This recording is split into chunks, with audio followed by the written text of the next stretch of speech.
ഉണ്ടായിരിക്കട്ടെ. പരിശുദ്ധ പരമ ദിവ്യകാരുണ്യത്തിന് നേരവും ആരാധനയും സ്തുതിയും പുകഴ്ചയും ഉണ്ടായിരിക്കട്ടെ.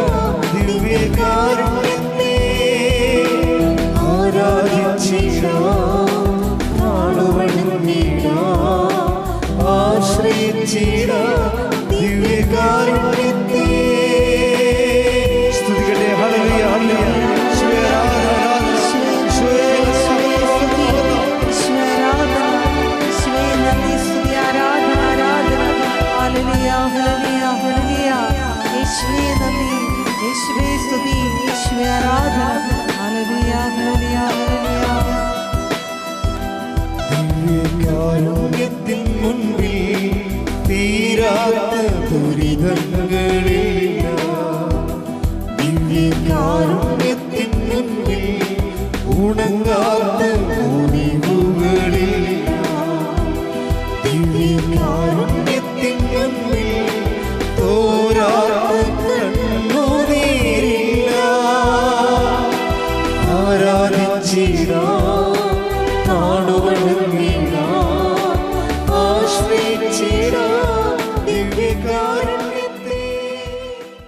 പരിശുദ്ധ പരമ ദിവ്യകാരുണ്യത്തിന് ആരാധനയും സ്തുതിയും പുകഴ്ചയും ഉണ്ടായിരിക്കട്ടെ. പരിശുദ്ധ പരമ ദിവ്യകാരുണ്യത്തിന് ആരാധനയും സ്തുതിയും പുകഴ്ചയും ഉണ്ടായിരിക്കട്ടെ. പരിശുദ്ധ പരമ ദിവ്യകാരുണ്യത്തിന് ആരാധനയും സ്തുതിയും പുകഴ്ചയും ഉണ്ടായിരിക്കട്ടെ. എൻ്റെ പ്രിയപ്പെട്ടവരെ,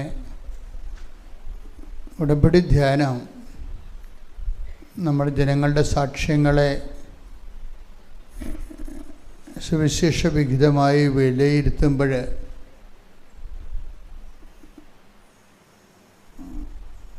നമ്മൾക്ക് മനസ്സിലാകുന്ന ഒരു യുക്തിസഹമായിട്ടുള്ള ഒരു നിഗമനമുണ്ട്.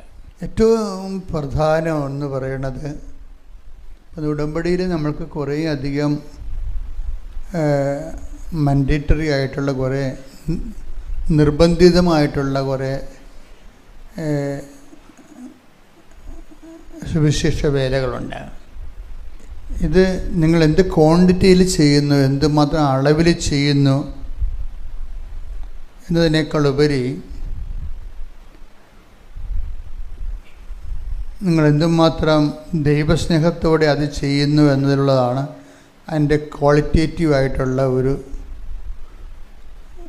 അതിൻ്റെ ഗുണനിലവാരം എന്ന് പറയണത്. എന്നുവെച്ചാൽ എന്തുമാത്രം നമ്മൾ വർക്ക് ചെയ്യുന്നു. ഇപ്പോൾ നല്ലവണ്ണം സുവിശേഷ വേല ചെയ്യുന്ന ഒത്തിരി പേരുണ്ട്. അവരോട് അച്ഛന് പറയാനുള്ളത്, നിങ്ങൾ ക്വാണ്ടിറ്റേറ്റീവ്ലി എന്തുമാത്രം കൂടുതൽ ജോലി ചെയ്യുന്നു, അങ്ങനെ ചെയ്യാൻ കഴിയുന്നത് വലിയ അനുഗ്രഹമാണ്. പക്ഷേ ചെയ്യുന്ന ജോലി ദൈവസ്നേഹത്തോടെ ചെയ്യാം. പലർക്കും ചെയ്യണത് അവരുടെ നിയോഗ സ്നേഹത്തോടെയാണ് ചെയ്യണത്. അത് ഈ രാത്രിയും പകലും പോലെ വ്യത്യാസമുണ്ട്. നമ്മൾ പ്രേക്ഷിത പ്രവർത്തനങ്ങൾ നല്ല ശക്തമായി ചെയ്യുന്നുണ്ട്, രോഗികളെ പരിചരിക്കുന്നുണ്ട്, സുവിശേഷ വേല ചെയ്യുന്നുണ്ട്. പക്ഷേ ഇത് ക്വാണ്ടിറ്റേറ്റീവായിട്ട് ഇത് നല്ല ഒരു വോളിയം വർക്ക് നമ്മൾ ചെയ്യുന്നുണ്ട്. പക്ഷെ ചെയ്യുമ്പോൾ അത്രയും റിട്ടേൺസ് നമുക്കില്ല, അത്രയും വരുമാനം നിങ്ങൾക്ക്. നിങ്ങൾ നടുവൊടിഞ്ഞ് ജോലി ചെയ്യുന്നു, പക്ഷേ നിങ്ങൾക്ക് അത്രയും റിട്ടേൺസ് ദൈവസന്നിധിയിൽ നിന്ന് അത്രയും പരിപാലന കിട്ടണ പോലെ നിങ്ങൾക്ക് തോന്നണില്ല. അതിൻ്റെ ഒരു കാരണം, നിങ്ങൾ ചെയ്യുന്ന ജോലി ഈ സ്വിച്ച് ചെയ്തിരിക്കുന്നത് നിയോഗവുമായിട്ടാണ്. അത് എല്ലാവരും ഒരു 80% ആൾക്കാരും ചെയ്യുന്ന എല്ലാ പ്രേക്ഷിത പ്രവർത്തനവും നിങ്ങളുടെ നിയോഗം നിറവേറാൻ വേണ്ടിയാണത് ചെയ്യണത്. ഒരു കുറച്ച് അങ്ങ് മുന്നോട്ട് പോകുമ്പോൾ ഈ നിയോഗവുമായിട്ടുള്ള നമ്മുടെ ബാന്ധവം ഒരു ഡൈവേഴ്സ് ചെയ്യണത് നല്ലതാണ്. നിങ്ങൾ ഡൈവേഴ്സ് ചെയ്യത്തുമില്ല, ചെയ്യാനുള്ളത് ചെയ്യത്തില്ല. നമ്മളൊരു മോചനം പ്രാപിക്കേണ്ടത് നിയോഗത്തിൽ നിന്നാണ്. നമ്മളിപ്പോൾ ഓരോ കാര്യങ്ങൾ ആൾക്കാർ ചെയ്യുന്നില്ലേ, അതിരാലയങ്ങളിൽ പോകുന്നു, അവിടെ താമസിച്ച് പോലും ജോലി ചെയ്യുന്നവരുണ്ട്. പക്ഷെ അതിനൊക്കെ ഇത്രയും റിട്ടേൺസ് കിട്ടിയാൽ പോരാ. കാര്യം അതെല്ലാം അസൈൻ്റെ വർക്കുകളല്ലേ, നമ്മൾ കണ്ടുപിടിച്ചാലല്ലോ. കർത്താവ് പറഞ്ഞതുപോലെയല്ലേ ചെയ്യണത്, അവൻ പറയണത് പോലെയല്ലേ നമ്മൾ ചെയ്യണത് അല്ലേ. കർത്താവ് നമ്മൾ വചനം അറിയാത്തവരെ അറിയിക്കുന്നു, അത് അവൻ പറഞ്ഞതാ. ലോകം മുഴുവനും പോവുക, എല്ലാ സൃഷ്ടികളോടും സുവിശേഷം പ്രസംഗിക്കുക. അപ്പോൾ നമ്മൾ ചെയ്യുന്ന ആതുര സേവനങ്ങളിലും പ്രേക്ഷിത പ്രവർത്തനങ്ങളിലും എല്ലാം ഉടമ്പടി ഫോർമുല കറക്റ്റായിട്ട് ഫോളോ ചെയ്യുന്നുണ്ട്. പക്ഷെ നമ്മൾ വിചാരിക്കുന്നത്ര റിട്ടേൺസ് അതിൽ നിന്ന് നമ്മളെന്ന് പറഞ്ഞൊരു കാര്യമില്ല.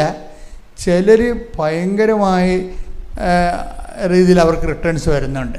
അത്രയും കോമൺ ഫ്ലോക്കിന് അത്രയും വരുന്നില്ല. 60% പേർക്ക് അത് വരുന്നില്ല. അതിൻ്റെ കാരണം നിങ്ങൾ ചെയ്യുന്ന അത്രയും ജോലി ടെക്നിക്കലായിട്ട് പോകുന്നുണ്ട്. ഒരു കാര്യം അതാണ് ടെക്നിക്കലായിട്ട് എന്ന് വെച്ച് കഴിഞ്ഞാൽ ഉടമ്പടിയിൽ എടുത്തു നമ്മൾ ഇത്രയും കാര്യം ചെയ്യേണ്ടതാണ്, അതുകൊണ്ട് മൻഡേറ്ററി ആയിട്ട് ഇത്രയും കാര്യങ്ങൾ നമ്മൾ ചെയ്യുന്നു. അതിന് സാങ്കേതികത്വം കൂടുതലാണ്. അത് ദൈവമായിട്ട് അക്കൗണ്ട് ചെയ്യണില്ലത്. കാര്യത്തിൽ നിങ്ങളുടെ നിയോഗത്തെയാണ് നിങ്ങളത് കണക്ട് ചെയ്യേണ്ടത്. നിയോഗത്തെ ഞാൻ ഈ ആദ്യം ഉടമ്പടി എടുത്തവരോടൊക്കെ കുറച്ച് ക്ഷമിക്കുമെങ്കിലും പുതുക്കിയ ആൾക്കാർ വഴക്ക് കേൾക്കാൻ സാധ്യതയുണ്ട്. പുതുക്കിയ ആൾക്കാരെന്ന് പറയുമ്പോൾ ആദ്യം എടുത്തവർക്ക് അതിൻ്റെ കാര്യങ്ങൾ അത്ര കണ്ട് പിടികിട്ടത്തില്ല.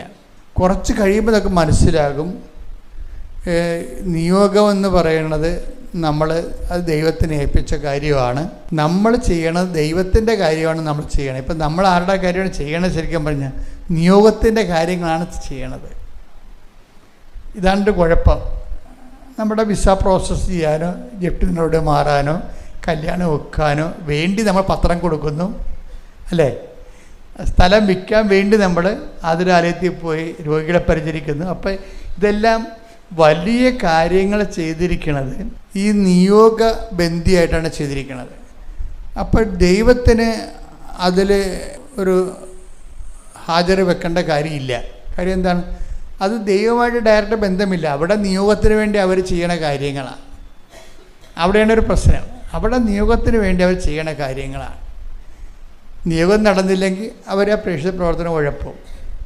അത് ദൈവത്തിന് അറിയാവുന്ന കൊണ്ട് നിങ്ങൾ ഇതിൻ്റെ അകത്ത് ഈ ശതമാനക്കണക്കിന് നമുക്ക് റിസൾട്ട് വരുന്നില്ല. അപ്പോൾ എപ്പോഴും ചെയ്യേണ്ടത് ഈ സ്വിച്ച് ഓവർ ചെയ്ത് നോക്കണം. എന്ന് വെച്ച് കഴിഞ്ഞാൽ എന്തുകൊണ്ട് ഞാൻ പത്രം കൊടുക്കുന്നു, ഒത്തിരി പാടുള്ളതിനെ എന്താണ്, എനിക്ക് ദൈവത്തോട് സ്നേഹമുള്ളത് കൊണ്ട്. അത്രേ ഉള്ളൂ, ഒത്തിരി പാടുള്ളത്. അല്ല ഞാൻ ഉടമ്പടി എടുത്തുകൊണ്ടെന്ന് പറയരുത്, അപ്പോൾ വിഷയം മാറി. എന്തിനാണ് നീ വെളുപ്പിനെ എഴുന്നേറ്റ് 5:30 ഈ പ്രത്യക്ഷിക പ്രാർത്ഥന കൂടണത് എന്ന് ചോദിച്ചു കഴിഞ്ഞാൽ എനിക്ക് PSCയിൽ റാങ്ക് ലിസ്റ്റിൽ പേര് വരാൻ എന്ന് പറഞ്ഞാൽ ഇതും ദൈവമായിട്ട് യാതൊരു ബന്ധവുമില്ല. എന്തിനാണ് നിങ്ങൾ 5:30 മണിക്ക് എഴുന്നേറ്റ് പ്രത്യക്ഷ പ്രാർത്ഥന ചെല്ലണമെന്ന് ചോദിച്ചാൽ നിങ്ങളുടെ ഉത്തരം ഉടമ്പടി എടുത്തുകൊണ്ടാണെന്നുമല്ല. എന്തിനാണ് നിങ്ങൾ 5:30 മണിക്ക് എഴുന്നേറ്റ് പ്രത്യക്ഷ പ്രാർത്ഥന ചെല്ലണമെന്ന് ചോദിച്ചാൽ അത് ഞാൻ ഉടമ്പടി എടുത്തുകൊണ്ടാണെന്ന് പറഞ്ഞാലും ആൻസർ ശരിയല്ല. അതിൻ്റെ ആൻസർ പിന്നെ എന്താണ്? അതിൻ്റെ ആൻസർ എന്ന് പറയണത് കൃപാസനത്തിൽ 2004 ഡിസംബർ 7 അമ്മ പ്രത്യക്ഷപ്പെട്ടു. അമ്മ പറഞ്ഞതാണ് ദുരന്തം ഉണ്ടാകുമ്പോൾ പ്രാർത്ഥിക്കണം. അതുകൊണ്ട് എന്ത് പ്രാർത്ഥിക്കണം മാനവരാശി അതിന് അമ്മ തന്നതാണ് ഉടമ്പടി. അതുകൊണ്ട് മാതാവിൻ്റെ പ്രത്യക്ഷീകരണം സഭ ഏറ്റെടുക്കാൻ വേണ്ടിയാണ് ഞാൻ 5:30 മണിക്ക് എഴുന്നേൽക്കുന്നത്. അതാണ് എൻ്റെ ഉത്തരം. മാതാവിൻ്റെ പലരും 5:30 മണിക്ക് എഴുന്നേൽക്കുന്നത് അവർ വിസ പ്രോസസ്സ് ചെയ്യാൻ വേണ്ടിയാണ്. അതുകൊണ്ട് ഇത് വർക്ക് ആ തീ കൊണ്ട് ഈ ചേന വർക്ക് വേഗത്തില്ല. അതാണ് പ്രശ്നം. ഓരോ കാര്യങ്ങളും അതാണ് ഉടമ്പടി ധ്യാനം എന്ന് പറയുമ്പോൾ ഉടമ്പടി ധ്യാനം നിങ്ങൾ കൂടണമെന്ന് പറഞ്ഞതിൻ്റെ കാരണം ഉടമ്പടി ധ്യാനത്തിലൂടെയാണ് ക്ലാരിഫിക്കേഷൻസ് വരണത്. നമ്മൾ ചെയ്യുന്നതിൻ്റെ ക്ലാരിഫിക്കേഷൻസ് വരണത്. ആർക്കെങ്കിലും എന്തെങ്കിലും മറ്റെവിടേക്കൊന്ന് കേട്ട് ഉടമ്പടി ചെയ്യുന്നതിന് ഒരു പരിധിയുണ്ട്. കാര്യം നിങ്ങൾ അറിഞ്ഞതല്ലേ നിങ്ങൾ മറ്റവർക്ക് കൊടുക്കത്തുള്ളൂ. അപ്പോൾ അതിനകത്ത് സത്യാവസ്ഥ ഉണ്ടാകത്തില്ല. അപ്പോൾ അതുകൊണ്ട് തന്നെ ഉടമ്പടി ധ്യാനമാണ് ഇതിൻ്റെ മർമ്മം എന്ന് പറയുന്നത്. നിങ്ങൾ കുറച്ച് പേര് ഇവിടെ ഇപ്പം ധ്യാനം കൂടുന്നുണ്ട്. പക്ഷേ ഉടമ്പടി ധ്യാനം 2 ലക്ഷം പേരെങ്കിലും കൂടുന്നുണ്ട്. ചിലപ്പോൾ സമയത്ത് 2,40,000 പേരാണ് ഉടമ്പടി ധ്യാനം ചൊവ്വാഴ്ച ഓൺലൈനിൽ കൂടുന്നത്. യൂട്യൂബിൽ മാത്രം അത്രയും പേര് 2,40,000 പേര് ഓരോ ആഴ്ചയിലും ഉടമ്പടി ധ്യാനം കൂടുന്നുണ്ട്. അപ്പം നിങ്ങളിപ്പോൾ 2,000 പേര് ഇവിടെ ഈ ധ്യാനം കൂടിയാലും നിങ്ങൾക്ക് കൂടുതൽ മനസ്സ് നിറഞ്ഞു നിൽക്കാൻ വേണ്ടി ഈ സാധനം ഒന്നുകൂടി യൂട്യൂബിൽ കൂടുന്നത് നല്ലതാണ്. അതിൻ്റെ കാരണം വെച്ച് കഴിഞ്ഞാൽ ഇതിൻ്റെ മുഴുവനും നോഹൗ, ഇതിൻ്റെ എൻജിനീയറിങ് മുഴുവനും ഇരിക്കുന്നത് ഉടമ്പടി ധ്യാനത്തിലാണ്. അതിൻ്റെ എൻജിനീയറിങ് അറിയാതെ നമ്മൾ പിന്നെ മെക്കാനിക്കലായിട്ട് ഈ വിഷയം ചെയ്തുകൊണ്ട് ഇതിൻ്റെ മുഴുവനും ഫലം നമുക്കുണ്ടാകത്തില്ല. കാര്യം ഇത് അറിയണ്ടേ. ഇപ്പം ഞാൻ നിങ്ങളെന്താ പറഞ്ഞത്, നിങ്ങൾ ഒരിക്കലും നിയോഗത്തെ ഈ നമ്മളുടെ പ്രേക്ഷിത പ്രവർത്തനത്തെയും ആതുര സേവനത്തെയും നിയോഗവുമായി കണക്ട് ചെയ്യരുത്. നമ്മൾ ചെയ്യുന്ന നിയോഗത്തെ ദൈവവുമായിട്ട് കണക്ട് ചെയ്യാൻ വേണ്ടിയാണ് നമ്മൾ ശ്രദ്ധിക്കേണ്ടത്. അത് ചെയ്യണമെങ്കിൽ why should I hear you? ദൈവത്തിൻ്റെ ഭാഗത്തുനിന്ന് ചിന്തിച്ചാൽ എന്തുകൊണ്ട് നിങ്ങളെ മെറിറ്റില്ലാതെ സഹായിക്കണം? ഉടമ്പടിയുടെ മെയിൻ സംഭവം എന്താ? Not by merit but by grace. എന്തുകൊണ്ട് ദൈവത്തിൻ്റെ ഭാഗത്ത് ദൈവത്തിൻ്റെ ഏറ്റവും വലിയൊരു വാഗ്ദാനമാണ് നിൻ്റെ യോഗ്യതയല്ല എൻ്റെ കൃപ കൊണ്ടെന്ന്. അപ്പോൾ നമ്മൾ എന്തിനാണ് ഉടമ്പടി എടുക്കുന്നത്? യോഗ്യതയുള്ളവരാരും വന്ന് ഉടമ്പടി എടുക്കേണ്ട ഒരു കാര്യമില്ല. അവരുടെ യോഗ്യതയുമായിട്ട് പോയാൽ മതി. അവർ പിന്നെ ചില ആൾക്കാർ യോഗ്യത കൊണ്ട് ഉടമ്പടി എടുക്കുമ്പോൾ അവർ പ്രാധാന്യം കൊടുക്കുന്നത് എന്തിനായിരിക്കണം? ദൈവ തിരുസന്നിധി നിങ്ങളുടെ ഇൻറ്റിമസി വർദ്ധിപ്പിക്കാനാണ് പ്രാധാന്യം കൊടുക്കേണ്ടത്. Why should I hear you? എന്തുകൊണ്ട് ഞാൻ നിന്നെ കേൾക്കണം എന്ന് ദൈവം ചോദിച്ചാൽ നമുക്ക് കൃത്യമായിട്ട് കോൺക്രീറ്റ് ആൻസർ വേണം. Because I sincerely love you. അതാണ് ഉത്തരം. ഞാൻ ആത്മാർത്ഥമായി നിന്നെ സ്നേഹിക്കുന്നു. അല്ലാതെ ഞാൻ ഉടമ്പടി എടുത്ത് പത്രം കൊടുത്തു എന്നല്ല പറയേണ്ടത്. Why should I hear you? എന്തുകൊണ്ട് ഞാൻ നിങ്ങളെ കേൾക്കണം? കാര്യം എന്താണ്? നിങ്ങൾ വെച്ചിരിക്കുന്നത് 100% ഗ്രേസിലുള്ള വിഷയമാണ്. വെച്ച് കഴിഞ്ഞാൽ നമ്മളുടെ മെറിറ്റ് ലൂസാകുന്ന സമയമുണ്ട്. കാര്യം ഈ ലോകത്തിലുള്ള മുഴുവനും ആൾക്കാർക്ക് ഇപ്പം കഴിഞ്ഞ ദിവസം ഒരു പൈലറ്റ് സാക്ഷ്യം പറഞ്ഞു. പൈലറ്റ് ഈ വിമാനം ഓടിക്കുന്ന കക്ഷി, ആ കക്ഷിയുടെ ബാച്ചിൽ പലരും ആ ഇൻ്റർവ്യൂവിന് വരണത് 2,400 പൈലറ്റുമാരാണ്. 4 പൈലറ്റുമാരെ കമ്പനിക്ക് ആവശ്യമുള്ളൂ. അവിടെ വിഷയം ഒരു വിമാനം ഓടിക്കാനുള്ള കമ്പനിയിൽ ഇൻ്റർവ്യൂവിന് വരണത് 2,400 പൈലറ്റുമാർ വരികയാണ്. കമ്പനിക്ക് ആവശ്യം വെറും 4 പേരേ ഉള്ളൂ. അവിടെയാണ് ദൈവം നിങ്ങളോട് ചോദിക്കുന്നത്, why should I hear you? Why should I select you? നിന്നെ എന്തുകൊണ്ട് ഞാൻ ഈ 2,400 പേരിൽ നിന്നെ എന്തുകൊണ്ട് സെലക്ട് ചെയ്യണം? അത് ഉത്തരവെന്ന് വെച്ച് കഴിഞ്ഞാൽ ദൈവം എപ്പോഴും പറയും, നീ എനിക്ക് പ്രിയപ്പെട്ടവനും ബഹുമാന്യനുമാണ്. Take the word of God. സ്തുതിക്കട്ടെ. ഹല്ലേലൂയ, ഹല്ലേലൂയ, ഹല്ലേലൂയ, ഹല്ലേലൂയ. യേശുവേ നന്ദി. ഹല്ലേലൂയ, ഹല്ലേലൂയ, ഹല്ലേലൂയ, ഹല്ലേലൂയ, ഹല്ലേലൂയ, ഹല്ലേലൂയ. യേശുവേ സ്തുതി, യേശുവേ ആരാധന, ആരാധന. യെശയ്യാ 43:4. യെശയ്യാ 43:4. നീ എനിക്ക് വിലപ്പെട്ടവനും പറഞ്ഞേ. നീ എനിക്ക് വിലപ്പെട്ടവനും ബഹുമാന്യനും പ്രിയങ്കരനും ആയതുകൊണ്ട് നിനക്ക് പകരമായി മനുഷ്യരെയും നിന്റെ ജീവന് പകരമായി ജനതകളെയും ഞാൻ നൽകുന്നു. ഭയപ്പെടേണ്ട, ഞാൻ നിന്നോട് കൂടെയുണ്ട്. ഈ റാങ്കിലേക്ക് എങ്ങനെ വരാൻ പറ്റുമെന്ന് നോക്കണം. ഇത് റാങ്കിങ് ആണ്. ദൈവം കൊടുക്കുന്ന ഒരു റാങ്കിങ്ങാണ്. എന്താണ്? 3 റാങ്ക് ഉണ്ട് അതിൻ്റെ അകത്ത്. ഒന്ന്, നീ എനിക്ക് വിലപ്പെട്ടവൻ. പിന്നെന്താണ്? ബഹുമാനിതൻ. പിന്നെന്താണ്? പ്രിയങ്കരൻ. Why should I hear you? Why should I select you? ഞാൻ എന്തുകൊണ്ട് നിന്നെ സെലക്ട് ചെയ്യണം? അതിന് ഈ 3 ഉത്തരമേ പറ്റത്തുള്ളൂ. എന്തുകൊണ്ടാണ്? നീ എനിക്ക് വിലപ്പെട്ടവനായതുകൊണ്ട്. ഒന്ന് പറഞ്ഞേ. നീ എനിക്ക് വിലപ്പെട്ടവനായതുകൊണ്ട്. രണ്ടാമത്തെ എന്താ? പ്രിയങ്കരനായതുകൊണ്ട്. നീ എനിക്ക് പ്രിയങ്കരി ആയതുകൊണ്ട്. അതെ. പിന്നെ മൂന്നാമത്തത് ബഹുമാന്യനായതുകൊണ്ട്. നീ എനിക്ക് ബഹുമാന്യനായതുകൊണ്ട്. ഈ 3 സെക്ഷനിലേക്ക് എങ്ങനെ കയറി പറ്റാമെന്ന് നോക്കണം. ഇതിനാണ് ഞങ്ങൾ നിങ്ങൾക്ക് ഒരു എക്സസൈസ് തരണത്, ഒരു ഹോംവർക്ക്. എന്താ ഹോംവർക്ക്? ഒന്ന്, കർത്താവിൻ്റെ ജോലി നമ്മൾ ഏറ്റെടുക്കും. അതെന്താണ്? കർത്താവിനെ അറിയാത്തവരെ നമ്മൾ അറിയിക്കും. കഴിഞ്ഞ ദിവസങ്ങളിൽ ജോൺസൺ ജോസഫ് എന്നും പറഞ്ഞ് ഒരു സഹോദരൻ്റെ സാക്ഷിയുണ്ട്. ജോൺസൺ ജോസഫിന് കുറേ ജോലികൾ കിട്ടിയെങ്കിലും ഇപ്പോഴത്തെ IT ഫീൽഡിൽ ഭയങ്കര IT ഫീൽഡിലെ നല്ലവണ്ണം റെമ്യൂണറേഷനുള്ള ഒരു ജോലിയാണ് IT ഫീൽഡെങ്കിലും. പക്ഷേ നമുക്ക് 1 കൊല്ലം IT ഫീൽഡിൽ ജോലി നമുക്ക് കിട്ടണില്ല എന്നുണ്ടെങ്കിൽ നമ്മൾ ഔട്ട് ഓഫ് സിലബസ് ആയി പോകും. നമ്മുടെ ജോലിയുടെ ലഭിക്കാനുള്ള മെറിറ്റിൽ നിന്ന് പുറത്താവും. കാര്യം IT ഫീൽഡ് എന്ന് പറയുന്നത് ഫാസ്റ്റ് ഗ്രോയിങ്ങാണ്. ഇപ്പം ഞാൻ തന്നെ കഴിഞ്ഞ ദിവസങ്ങളിൽ ഒരു ലേഖനം എഴുതിക്കൊണ്ടിരിക്കുമ്പോൾ എനിക്ക് കിട്ടിയൊരു വാറ്റിക്കാൻ ഡോക്യുമെൻറ്റുകളെല്ലാം ഞാൻ കമ്പ്യൂട്ടർ സ്കാൻ ചെയ്ത് വാങ്ങിച്ചിട്ട് അത് ഫയലാക്കി ChatGPTക്ക് അതിൻ്റെ ബ്രെയിനിലേക്ക് കൊടുത്തിട്ട് ഞാൻ ഈ ഫയലിൻ്റെ 47 പേജുകളിൽ എൻ്റെ സബ്ജക്റ്റ് എനിക്ക് സെലക്ട് ചെയ്യാൻ പറയുമ്പോൾ പെട്ടെന്ന് സെലക്ട് ചെയ്ത് തരും.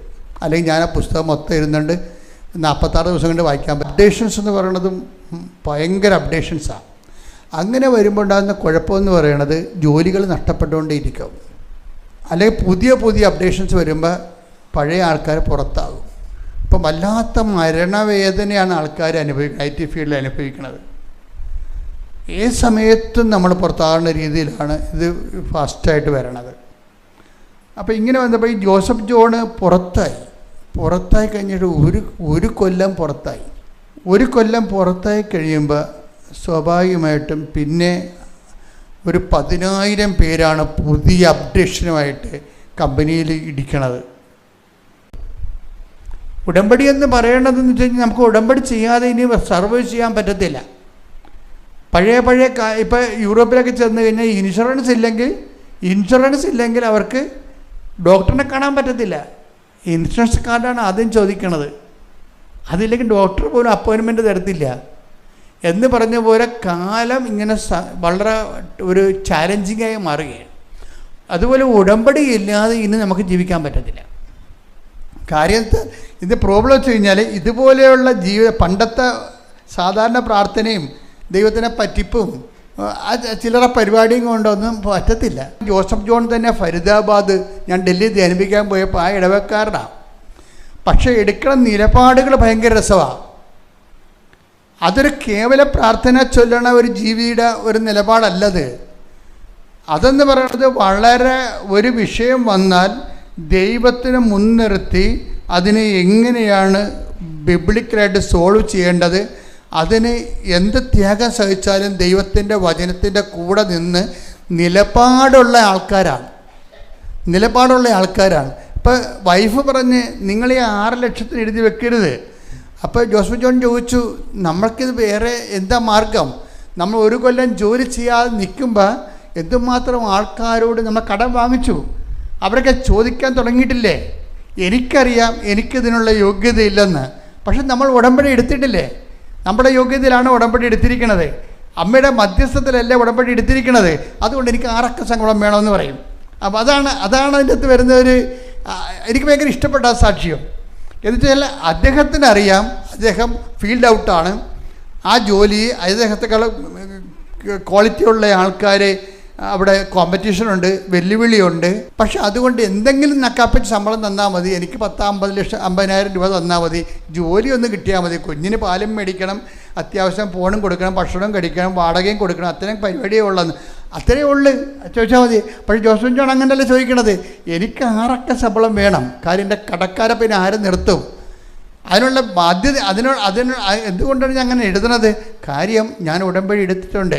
അപ്പോൾ എന്താ പക്ഷേ ഉടമ്പടിയോട് നമ്മൾ സത്യസന്ധമായിട്ടാണ് നിൽക്കണമെങ്കിൽ ദൈവത്തോട് നമ്മൾ ഏതറ്റം വരെയും നമുക്ക് ദൈവത്തോട് ബാർഗൈൻ ചെയ്യാൻ പറ്റും. ബാർഗൈൻ ചെയ്യാനല്ല, ദൈവത്തിരുസന്നിധിയിൽ ക്ലെയിം വെക്കാൻ പറ്റും.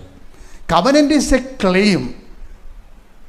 അത് ഉടമ്പടി എന്ന് പറയുമ്പോൾ നമ്മളെ ഈ പുതിയ വർത്തമാന കാലത്തിൻ്റെ വെല്ലുവിളികളെ അതിനെ പ്രതിരോധിക്കാനും അതിജീവിക്കാനും വേണ്ടി ദൈവത്തിൻ്റെ പക്ഷം ചേർന്ന് സുവിശേഷ വിഹിതമായിട്ട് ആത്മാർത്ഥമായി പണിയെടുത്താൽ നമ്മൾ നിലവാരമുള്ള സാക്ഷ്യങ്ങൾ പറയാൻ പറ്റും. ശ്രുതികട ഹല്ലേലൂയ. ഹല്ലേലൂയ, ഹല്ലേലൂയ, ഹല്ലേലൂയ. യേശുവേ നന്ദി, ഹല്ലേലൂയ, ഹല്ലേലൂയ. ആരാധന, ആരാധന, ഹല്ലേലൂയ.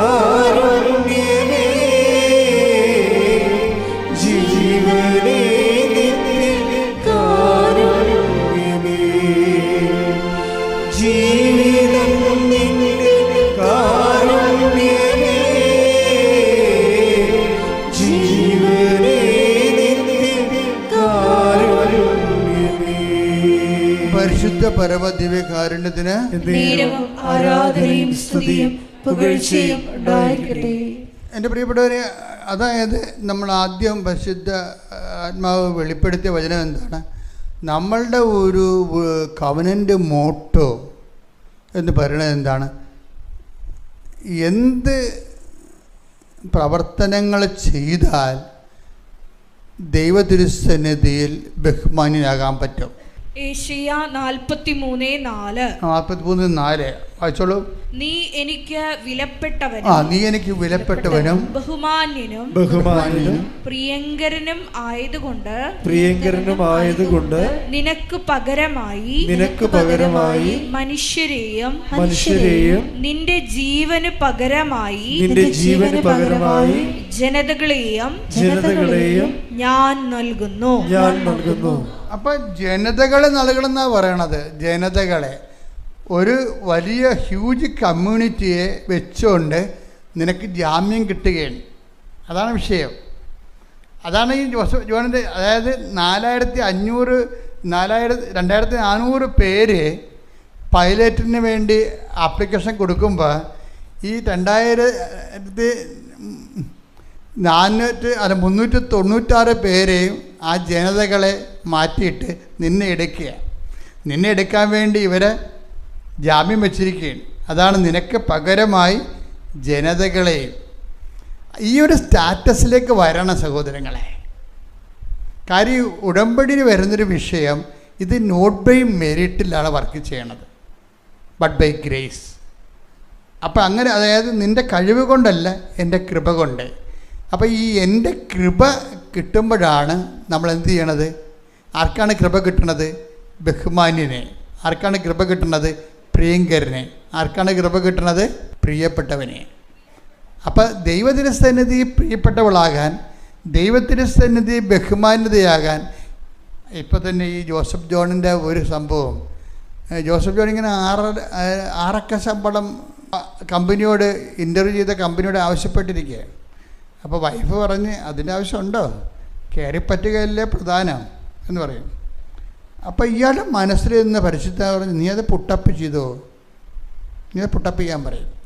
അതിന് എന്താ വിഷയം വെച്ചാൽ ഇയാൾ എങ്ങനെയാണ് ദൈവദൃശ്യ ബഹുമാന്യനായി മാറണത്?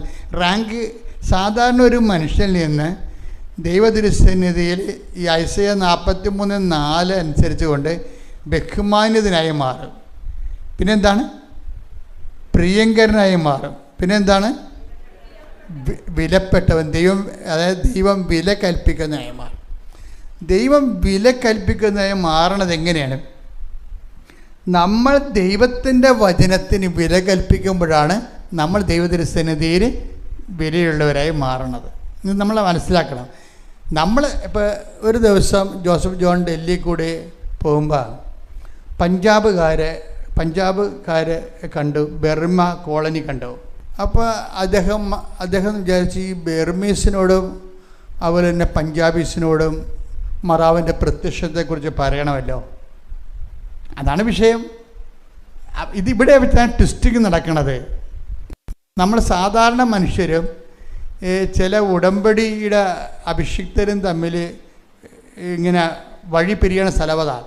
ഒരു പഞ്ചാബി കമ്മ്യൂണിറ്റിയെ കണ്ടപ്പോൾ ആ മനുഷ്യൻ തോന്നിയെന്താ,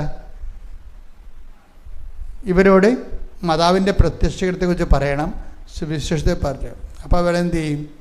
പഞ്ചാബ് പത്രം സംഘടിപ്പിക്കും കൃപാസനത്തിൻ്റെ. അതാ വിഷയം. ഈ ബർമ കമ്മ്യൂണിറ്റിയെ കണ്ടപ്പോൾ ഇംഗ്ലീഷ് പത്രം മേടിക്കും.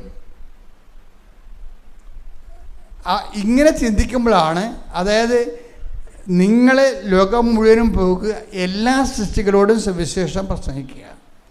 അപ്പം മറ്റ് ഭാഷക്കാർ, മലയാളികളല്ലാത്ത മറ്റ് ഭാഷക്കാരെ കാണുമ്പോഴേ ഈ ദൈവത്തിൻ്റെ പ്രിയപ്പെട്ട ആളാണെങ്കിൽ, ദൈവത്തിന് പ്രിയങ്കരനാണെങ്കിൽ ദൈവം നമ്മളത് ചെയ്യുമെന്ന് കണ്ട പരിശുദ്ധാത്മ പറയും, അവർ ബർമീസാണ്, അവരോട് നിൻ്റെ മലയാളം പത്രം കൊണ്ട് കാര്യമൊന്നുമില്ല, നീ അവരോട് ഇംഗ്ലീഷ് വാങ്ങിച്ചു കൊടുക്കാൻ പറയും.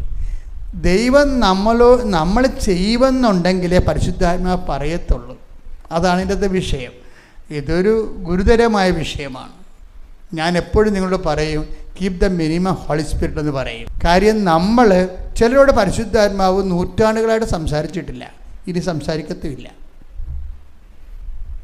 അതാണ് വിഷയം. ഒരു ഒപ്രീഷോ മേടിച്ച് കവളത്തടിയും മേടിച്ച് അങ്ങനെ ഇരിക്കുകയാണ് പാവത്തുങ്ങൾ, ഉപ്പ് ചാക്ക് പോലെ. പരിശുദ്ധാത്മാവ് സംസാരിക്കത്തില്ല. പരിശുദ്ധാത്മാവ് സംസാരിക്കണമെന്നുണ്ടെങ്കിൽ സംസാരിക്കാൻ പറ്റിയ ആളാണെന്ന് തോന്നണം. ഉള്ള കാര്യം എന്താ പ്രശ്നം വെച്ചാൽ, ക്രിസ്തുവിൻ്റെ കാലത്തിന് ശേഷം പരിശുദ്ധാത്മാവിൻ്റെ ലേബൽ പോലും മാറിയിരിക്കുകയാണ്. പരിശുദ്ധാത്മാവ് തത്വത്തിൻ്റെ മൂന്നാം ക്രിസ്തുവിൻ്റെ കാലത്തിന് മുമ്പ് കർത്താവിൻ്റെ ആത്മാവ്, ദൈവത്തിൻ്റെ ആത്മാവെന്നൊക്കെ പറഞ്ഞുള്ളത്. ക്രിസ്തുവിൻ്റെ കാലം വന്നപ്പോൾ മാതാവിനോട് പറഞ്ഞത് പരിശുദ്ധാത്മാവ് നിൻ്റെ മേൽ വരുമെന്നാണ് പറഞ്ഞത്. അപ്പോൾ എല്ലാം മാറി. പരിശുദ്ധാത്മാവിൻ്റെ ലേബൽ മൊത്തം മാറി. കണ്ടൻറ്റ് വൈസ് സെയിം ആണെങ്കിൽ ആപ്ലിക്കേഷൻസ് മാറി. ഇപ്പം നമ്മൾ പുതിയ ആപ്പുകളെല്ലാം ഉണ്ടാക്കണം ഓരോരോ കാര്യത്തിനും. ഇപ്പം ഞാൻ കാനഡയിൽ ചെന്നപ്പോൾ അവിടെ എന്നെ സുവിശേഷത്തിന് ശുശ്രൂഷയ്ക്ക് ധ്യാനത്തിന് വേണ്ടി വിളിച്ച ഒരു ബ്രദറ് കാനഡയിലെ ചില കായൽ തീരങ്ങളെല്ലാം കൊണ്ടുപോയി. അപ്പോൾ ഒരു കോട്ടയത്ത് ഒരു തോമസ് ചേട്ടൻ്റെ വീട്ടിൽ കൊണ്ടുപോയി. അവിടെ കൊണ്ടുപോയപ്പോൾ അത് കായൽ തീരത്താണ്. അപ്പോൾ തോമസ് ചേട്ടൻ്റെ വീട്ടിൽ ഞാൻ അവരുടെ വീടിൻ്റെ പുറകിൽ ഇങ്ങനെ കായലിൻ്റെ ഭംഗി കണ്ടങ്ങനെ ഇരിക്കുന്ന സമയത്ത് അവിടെ കുറേ പക്ഷിക്കൂടുകൾ ക്രിയേറ്റ് ചെയ്ത് വെച്ചിട്ടുണ്ട് അവർ. അപ്പോൾ എന്നോട് പറഞ്ഞ് ഇവിടെ ഇങ്ങനെ കാർഡിനൽസ് വരണമെന്ന് പറഞ്ഞ്, കാർഡിനൽസ് വരണത്. അപ്പോൾ ഞാനിവിടെ കർദിനാൾമാർ മരത്തെ വരാൻ പോടാ. അല്ല എന്താ പക്ഷേ കാനഡയിൽ കാർഡിനൽ പക്ഷികളുണ്ട്. അപ്പോൾ എനിക്കത് പെട്ടെന്ന് മനസ്സിലായില്ല. കാർഡിനൽ എന്ന് വെച്ച് കഴിഞ്ഞാൽ അതുപോലെ തന്നെ തലപ്പാവും അതുപോലെ തന്നെ മുഴുവൻ തൂവലും ഇങ്ങനെ ഞെട്ടിപ്പിക്കുന്ന, കണ്ണം ചെപ്പിക്കുന്ന, മോഹിപ്പിക്കുന്ന ചുവപ്പ് നിറവാണ്. അതിന് കാർഡിനൽ പക്ഷികൾ. അപ്പോൾ എനിക്ക് ഭയങ്കര ഇൻട്രസ്റ്റായി. ഞാൻ പറഞ്ഞു, ഞാൻ കാർഡിനൽ പക്ഷിയെ കണ്ടിട്ടില്ലെന്ന് പറഞ്ഞ്. ഇപ്പം കാണിച്ചു തരാമെന്ന് പറഞ്ഞ് പുള്ളി ഉടനെ ഒരു ആപ്പ് അപ്ലോഡ് ചെയ്ത് പക്ഷികളാണ്. അപ്പോൾ ഉടനെ പുള്ളിയുടെ മൊബൈലിലേക്ക് ഒരു ആപ്പ് അപ്ലോഡ് ചെയ്ത് വെച്ചും പക്ഷികൾ എവിടെയെല്ലാം ഉണ്ടെന്ന് കാണിക്കുന്ന ആപ്പാണ്. ഈ പക്ഷി ഇപ്പോൾ എവിടെ ഇരിപ്പുണ്ടെന്ന് ഈ ആപ്പ് പറയും. അങ്ങനെ ഈ പക്ഷി മാത്രമല്ല, നമ്മൾ അടിച്ചു കൊടുക്കുന്ന എല്ലാ പക്ഷികളും അതിൻ്റെ കളർ എന്താണ്, ഫീച്ചേഴ്സ് എന്താണ്, ഉടനെ സെക്കൻഡുകൾക്കുള്ളിൽ അദ്ദേഹം എന്നെ കാർഡിനൽ പക്ഷിയെ കാണിച്ചു തന്നു. അപ്പം ആപ്പ് അത്രയും ഡെവലപ്ഡായിരിക്കുകയാണ്. ഇതുപോലെ പുതിയ നിയമത്തിൽ പരിശുദ്ധാത്മാവിൻ്റെ ആപ്ലിക്കേഷൻ ചേഞ്ച് ചെയ്തിട്ടുണ്ട്. അതെപ്പോഴും നമ്മൾ മനസ്സിലാക്കണം. പഴയ നിയമത്തിൽ പരിശുദ്ധാത്മാവ് വിളിക്കുന്ന ദൈവത്തിൻ്റെ ആദ്യ ദൈവം ആകാശം ഭൂമിയെ സൃഷ്ടിച്ചു. ഭൂമി രൂപരഹിതമായിരുന്നു, ആഴത്തിന് മീതെ അന്ധകാരം വ്യാപിച്ചിരുന്നു. അന്ധകാരത്തിന് ജലപ്പരപ്പിലൂടെ ദൈവത്തിൻ്റെ ആത്മാവ് ഉണ്ടാവും. കാച്ചിട്ട് എന്താണ് ദൈവത്തിൻ്റെ ആത്മാവ്. അപ്പോൾ ദൈവത്തിൻ്റെ ആത്മാവായിരുന്ന ആളാണ്. പിന്നെ ഇങ്ങോട്ട് എസക്കേലിൻ്റെ കാലം വരുമ്പോഴേ എസക്കേലിന് പറയും, അസ്ഥികളുടെ താഴെ വരെ കർത്താവിനെ കൊണ്ടു നിർത്തി എന്നോട് ചോദിച്ചു, മനുഷ്യപുത്ര ഇവ ജീവിക്കുമോ? ഞാൻ പറഞ്ഞു, കർത്താവെ അങ്ങേക്കറിയാമല്ലോ, എങ്കിൽ 4 വായ്ക്കളോട് നീ കൽപ്പിക്കുക. അപ്പോൾ എസക്കേൽ പറഞ്ഞു, കർത്താവിൻ്റെ നാമത്തെ ഞാൻ കൽപ്പിക്കുന്നു, അസ്ഥികളെ നിങ്ങൾ എഴുന്നേൽക്കുവിൻ. അപ്പോൾ കിരികിര ശബ്ദത്തിലെ അസ്ഥികളെല്ലാം യോജിച്ച് ഒരു സൈന്യമായി നിൽക്കുകയാണ്. അപ്പോൾ ഇതെന്താണ്? കർത്താവിൻ്റെ ആത്മാവ്. അതാണ്. അതായത് ദൈവത്തിൻ്റെ ആത്മാവ് ഉൽപ്പത്തിയിൽ എസക്കേലിൽ വരുമ്പോൾ സൈന്യങ്ങളെ പുനഃക്രമീകരിക്കുന്ന ആത്മാവ് മാറി, പേര് മാറി, ആപ്ലിക്കേഷൻസ് മാറി. ആദ്യ ദൈവം ആകാശഭൂമി സൃഷ്ടിച്ച് ഭൂമി രൂപരഹിതമായിരുന്നു, ശൂന്യമായിരുന്നു എന്ന് പറഞ്ഞിട്ട് ആഴത്തിലും ഇത് അന്ധകാരം വ്യാപിച്ചിരുന്നു. അന്ധകാരത്തിലൂടെ ദൈവത്തിൻ്റെ ആത്മാവ് ചലിച്ചു. അപ്പോൾ ദൈവത്തിൻ്റെ ആത്മാവ് ചലിച്ച് ഒരു ജീവൻ ഉണ്ടാക്കുന്നതാണ് അതിൻ്റെ ദൗത്യമാണ് ആദ്യ പരിശുദ്ധാത്മാവ് ഉണ്ടായിരുന്നത്. ഉണ്ടായ ജീവൻ വീണ്ടും ഫിസിക്കലായിട്ട് ഡിസ്റ്റോർട്ടായിപ്പോയി, മണ്ണോട് മണ്ണ് ചേർന്ന് തകർന്ന് തരിപ്പണമായ അതിനെ പുനഃക്രമീകരിക്കുന്ന ആപ്ലിക്കേഷൻസാണ് പിന്നെന്താണ്? കർത്താവിൻ്റെ ആത്മാവ്. ഇനി തിരിച്ച് മാതാവിലേക്ക് വരുമ്പോൾ, പുതിയ നിയമത്തിലേക്ക് വരുമ്പോൾ ആപ്ലിക്കേഷൻ വീണ്ടും ചേഞ്ച് ചെയ്യും. എന്താ പറയണത്? സംഭവം ഒന്ന് തന്നെ, ഫീച്ചേഴ്സ് മാറും. എന്താ വന്നിരിക്കണത്? അതായത് അമ്മ ചോദിക്കും, ഇതെങ്ങനെ സംഭവിക്കും? ഞാൻ പുരുഷനെ അറിയുന്നില്ലല്ലോ. അപ്പോഴേ എനിക്കതിനെക്കുറിച്ച് ഐ ഹാവ് നോ ഐഡിയ. ശരിക്കും പറഞ്ഞാൽ ഉൽപ്പത്തി പറഞ്ഞത് തന്നെയാണ് അമ്മ ഇപ്പോഴും പറയണത്. ഉൽപ്പത്തി പറയുമ്പോൾ ഉൽപ്പത്തിയിലും പറഞ്ഞത് എന്താണ്? ഭൂമി രൂപരഹിതമായിരുന്നു, ആഴത്തിന് മീതെ അന്ധകാരം വ്യാപിച്ചിരുന്നു. അപ്പം ഭൂമി രൂപരഹിതമാകുമ്പോൾ ഒരു ഐഡിയയും ഇല്ലാതെ നിൽക്കുമ്പോഴും വെള്ളത്തിന് മീതെ കർത്താവിൻ്റെ ആത്മാവ് ചലിക്കുന്നു. ഇവിടെയും കേസ് കേട്ടത് തന്നെയാണ്. അമ്മ പറയും, എനിക്കൊരു രൂപവുമില്ലല്ലോ, ഇതെങ്ങനെ സംഭവിക്കും? ഞാൻ പുരുഷനെ അറിയുന്നില്ല, അതാണ് എനിക്കൊരു രൂപവുമില്ലല്ലോ. ഉൽപ്പത്തിയിൽ പറഞ്ഞിരിക്കുന്നത് തന്നെയാണ് ഇവിടെയും പറഞ്ഞിരിക്കുന്നത്. പക്ഷേ ഇവിടെ എനിക്ക് രൂപമില്ലെന്ന് പറയുമ്പോൾ ഇതെന്ന് പറയുന്നത് മനുഷ്യനെ കേവല മനുഷ്യനെ ഉണ്ടാക്കിയാൽ പോരാ. ഈ മനുഷ്യൻ ചെയ്ത പാപത്തിന് പരിഹാരമായിട്ട് സ്വയം കുരിശിൽ ഏൽപ്പിക്കപ്പെട്ടിട്ട് ദൈവത്തെ മഹത്വപ്പെടുത്തുന്ന ആന്തരികമായ രക്ഷാകരമായ ദൗത്യം പേറുന്നതാണ്. രക്ഷാകരമായ ദൗത്യം പേടി മനുഷ്യൻ്റെ വീണ്ടെടുപ്പിന് വേണ്ടിയുള്ള അവതാരമാണ് ഇനി വരാൻ പോണത്. അതിനെ എന്ത് ചെയ്യണം? അതിന് ആ പഴയ ദൈവത്തിൻ്റെ ആത്മാവും ആ ദൗത്യം പോരാ. പിന്നെന്താണ്? പരിശുദ്ധാത്മാവ് വേണം. അപ്പോൾ മാറി. അവിടെ എന്താ എക്സ്ട്രാ വന്നിരിക്കണം? അവിടെ പരിശുദ്ധാത്മാവെന്ന് പറയുമ്പോഴേ ഈ ആത്മാവിൻ്റെ തിന്മ